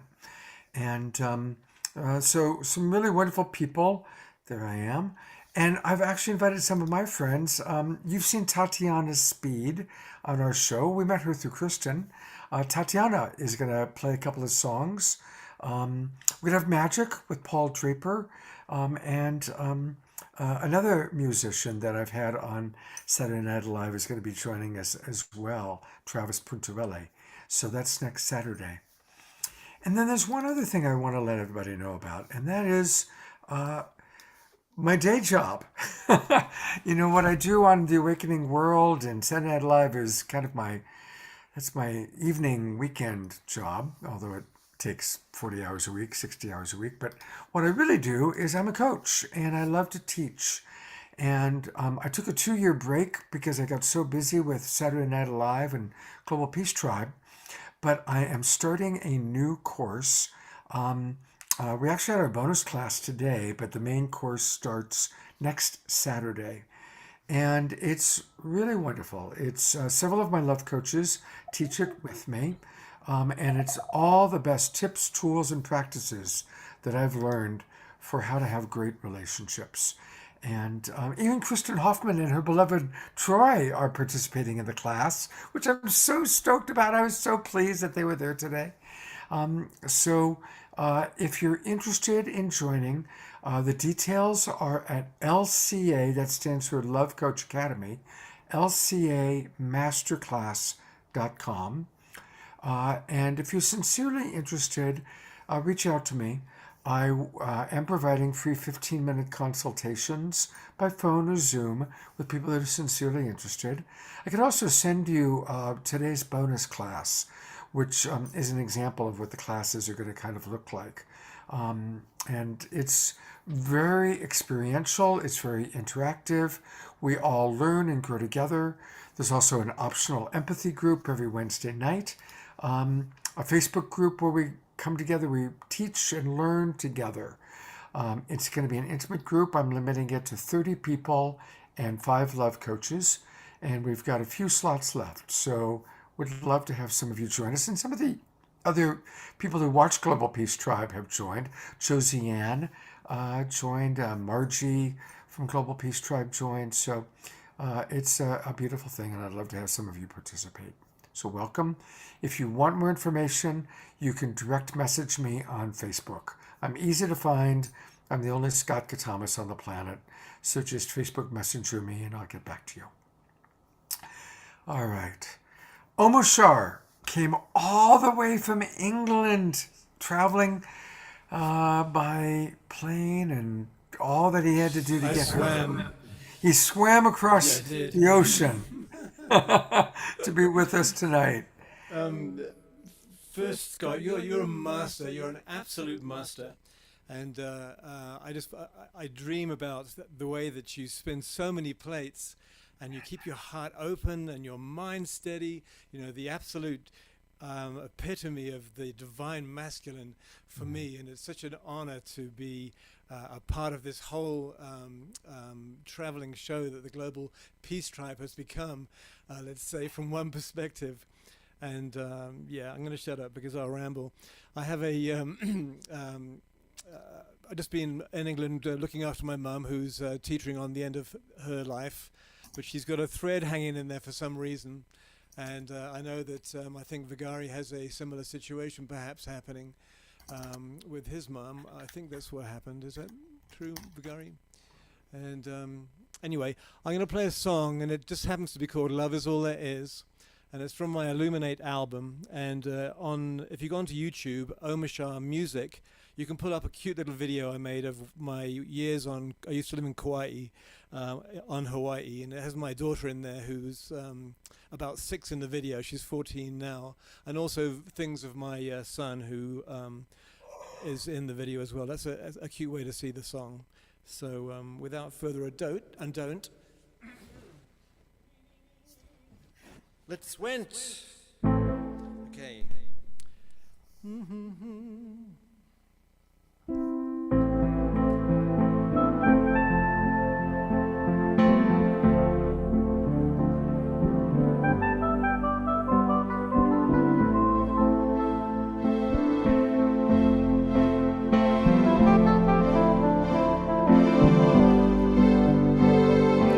Love is all there is. So put your hand in mine. Keep open your heart. We are love divine. Love is all.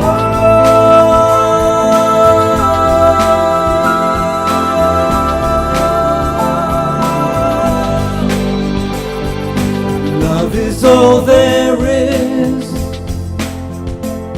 Love makes you feel good. Love is perfect. Love is all there is. Anything less is nothing. Love's for everyone. Love is in everyone. Love is you. You are love. Love is. Truth is in everyone. Love is truth.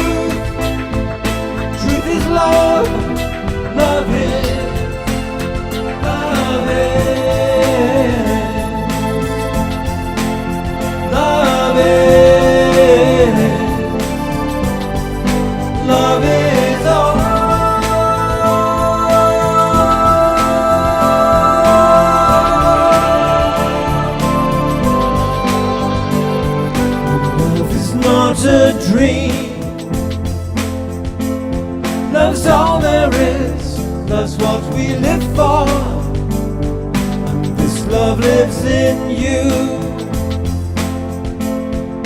touching you, guiding you. Love is in everyone. Love is you. You are love. Love is. Truth is in everyone.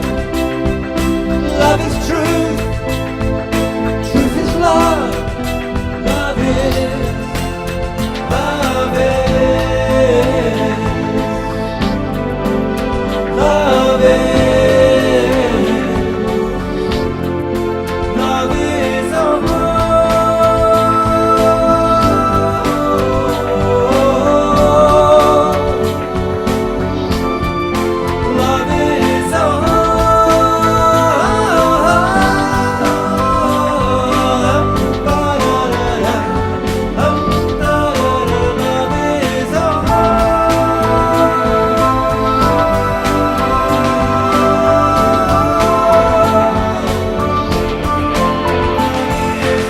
Love is all there is. So put your hand in mine and keep open your heart, 'cause we are love divine.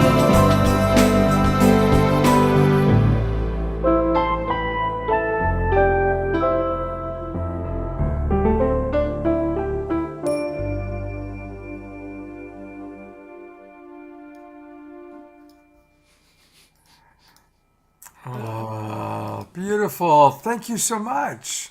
Good enough. Awesome. From a jet-lagged Brit.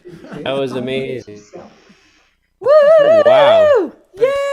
So the album's Illuminate, called Illuminate. Yeah. And where do we get it? How do we get Illuminate? cdbaby.com. cdbaby.com, Or Illuminate Amazon by or Apple Omar or Shar. anyone, or just post me the money. Great. All right. So such a beautiful show. Thank you so much. Feel so honored. I know we're squeezing the oily rag right now. However, here we are. Love you all so much. Thank you. Thank you. Thank you. Thank you. How do I get off? There we go. Remove all spotlights. There we go. Go back to you. Omar Shar, thank you. Hopefully you will be with us again in the next week or two. I will, and I'll see you tomorrow morning as well. Great. See you tomorrow morning. Ciao. All right. Well, we are going to close with a prayer from grandmother Flor de Mayo. And what happened was she had agreed to do a little pre-record with us. And what happened, to be honest, I had to take my car to be serviced. And I was driving back like crazy to get home on time for my pre-record. My pre-record was scheduled with her for Thursday at 2 o'clock. I walked through the door at 1:55 after racing 2 hours to get back. Get here, sit down at this computer, sit down just in time to open up my Zoom room to do the pre-record. And grandmother says that while she was tuning in, waiting, Spirit came to her and told her that she wanted me to pray with her. And at first I didn't quite know what she meant by that. I thought, well, maybe she just wants to pray with me because I don't know. But she actually wanted to do this prayer together, which was kind of threw me off. I wasn't quite ready for that, but I said, okay. And then she said she wanted me to start it. So I pray for a minute or two, maybe 2.5 max, and then I turned over to grandmother. So anyway, that's how it evolved. This just was a couple days ago. And it's a prayer for the earth and a prayer for our tribe, and I think a beautiful way for us to close out the evening. And I'm so grateful. I love that Tangela is still with us, and Connie and Christy and Kristen and her beloved Troy and Omar Shar and Fanny and Vigari and 72 other people whose cameras aren't on that I can't see, but and also all the people watching still on Unify. It's amazing. Almost 10 o'clock at night, 1 o'clock Eastern, and 1 o'clock Eastern for Kristen and Troy. My gosh. So anyway, let's all drop in to this beautiful, beautiful prayer.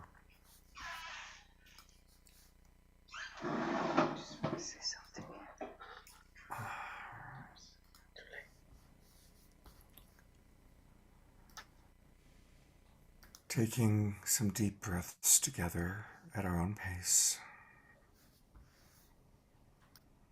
Bringing our attention inside into ourself.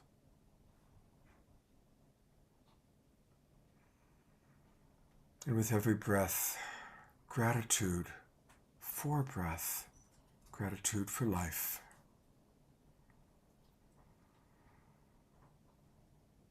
Bless us that we may become clear channels for Spirit to flow through.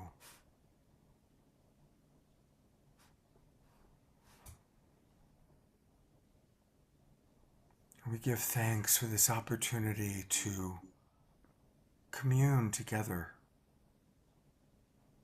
I am honored to pray with Grandmother. And may we all open our hearts, open our minds, and as the breath of life comes through, recommit to being clear vessels for the one eternal beloved, Holy Spirit, that which has 1,000 names, to flow through us and to live life as powerfully as it wants to through each of our unique vessels.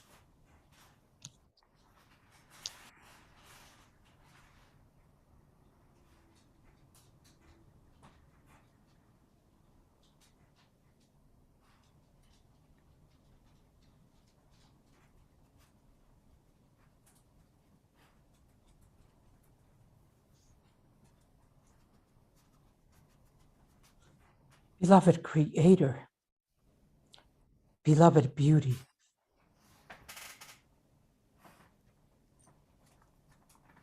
beloved light of this sacred moment,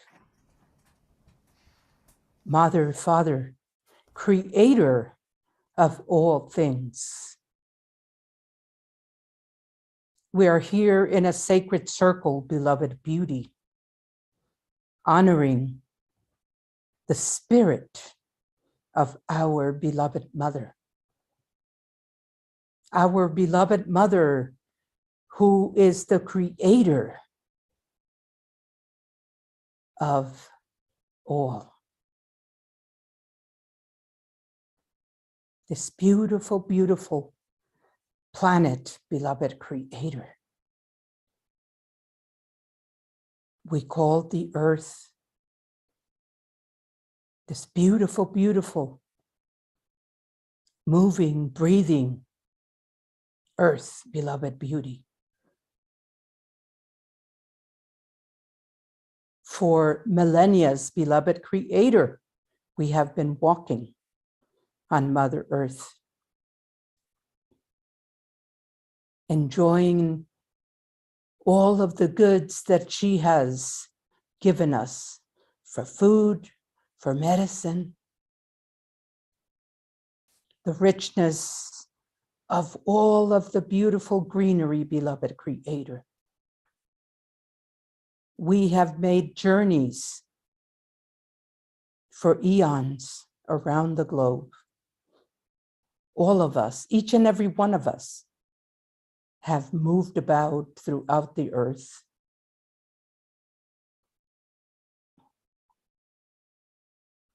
In the midst and in the joy of all that lives on the earth, beloved Creator. All of the animals, the big, big animals, beloved Creator, that live on the earth, till the little, teeny, teeny, weeny ones. All of those that crawl, all of those that fly, all of those that live on the trees, beloved Beauty. You have brought us together to be a family, to help each and each other. But you had also given us the wisdom to know the good and to know the indifferent. You've given us the heart for us to guide ourselves so that we take everything into consideration, that all of life, no matter how big, no matter how small, we are here because of our beloved Mother Earth. It is a day in which we recognize that the earth needs to be honored. Beloved beauty, I ask of you, why isn't it that we celebrate every day of our lives to give gratitude for our lives, all that exists on the earth, our food, our medicine, our breath, our sacred breath, the sacred waters, beloved beauty, the spirit of the fire, the sun shining upon us, beloved Creator. Remind us that we should honor and celebrate each and every day should be Earth Day. This is the beauty that we should honor. To do ceremony, to do gratitude, do prayers, and to be in pure joy of all of the beauty that is around us. To remind ourselves not to be destructive, to remind ourselves that in a lifetime, we cannot destroy the earth. Not only the earth, but all of life. The air, the water, beloved Creator. Touch us. Open our hearts. Expand our hearts, beloved beauty. So that we can come together in a circle of prayer each and every day and each and every night, and do the best that we can to preserve. We have a chance at this very moment to make it possible for the future generations.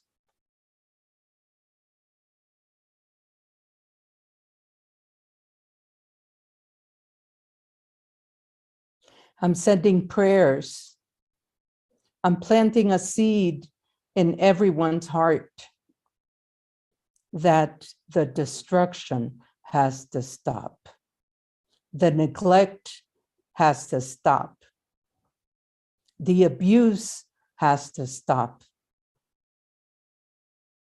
Because if we do not stop, we do not have a future. It's imperative at this very, very moment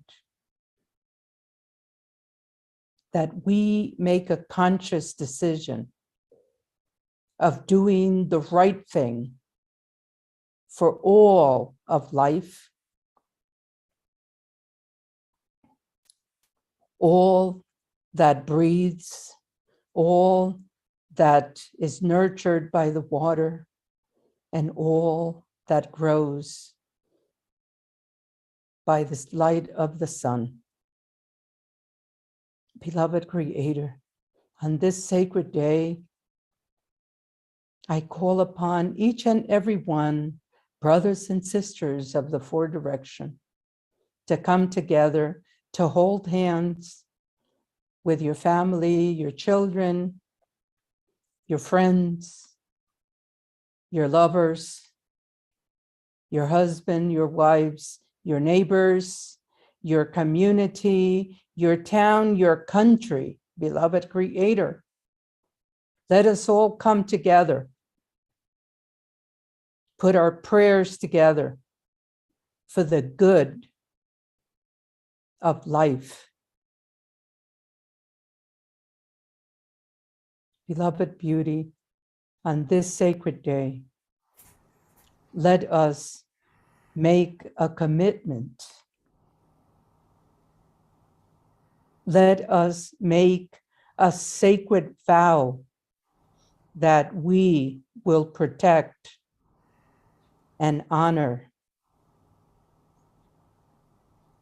all of life on this earth. We are all a family. Beloved Creator, let it be so. In the name of the spirit of all of our ancestors, in the name of all of our ancestors, of all of the sacred lands around the earth, all of the waters, beloved beauty, all of the forests, in the name of the four sacred elements of life, the air, the water, the fire, beloved Creator, on this sacred day, the earth, beloved beauty.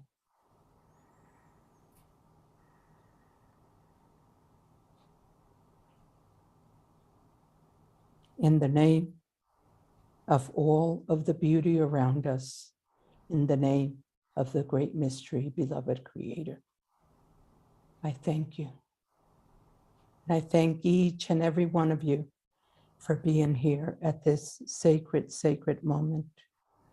Much love and light to each and every one of you. Thank you.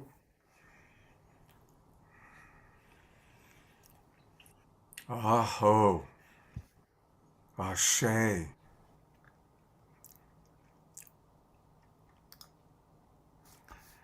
Amen.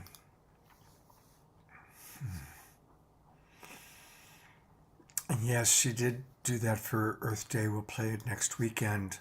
But I just felt that it was so powerful, her connection. What a nice way to close out what's been a remarkable evening. Just, I mean, each presenter tonight was so amazing. And then that experience with Kristen and the Twin Ray. And Kristen's still with us. And Kristen, I get to be with you tomorrow morning. Thank you, Troy, for letting us have so much time with Kristen. Yay! Can't wait for more times tomorrow, Scott. Absolutely. Love And you. Ten, our new friend Tangela will be with us. Yay! So nice to meet you, Tangela, tonight. Wonderful, and thank you so much. That was just, it's beyond words, you know, the experience that you created for all of us. It was just incredible. And thank you to all of the artists, to Fanny and Vergara and Omashar. And, you know, it was just, all of you guys are so amazing. And I hope that we can all continue to work together and get your beautiful music out into the world more broadly, because everyone needs to be experiencing what you all are creating. You know, it's just so amazing and so beautiful. So thank you all. All right. If people need the chat, the best bet is to send me a message on Facebook Messenger and I'll pop the chat box in there. But I'm not going to get to that till tomorrow. Good night, everybody. Hope to see you in the morning. Happy anniversary! Oh, an amazing anniversary. The best. Absolute best. Good night, everybody. Good night.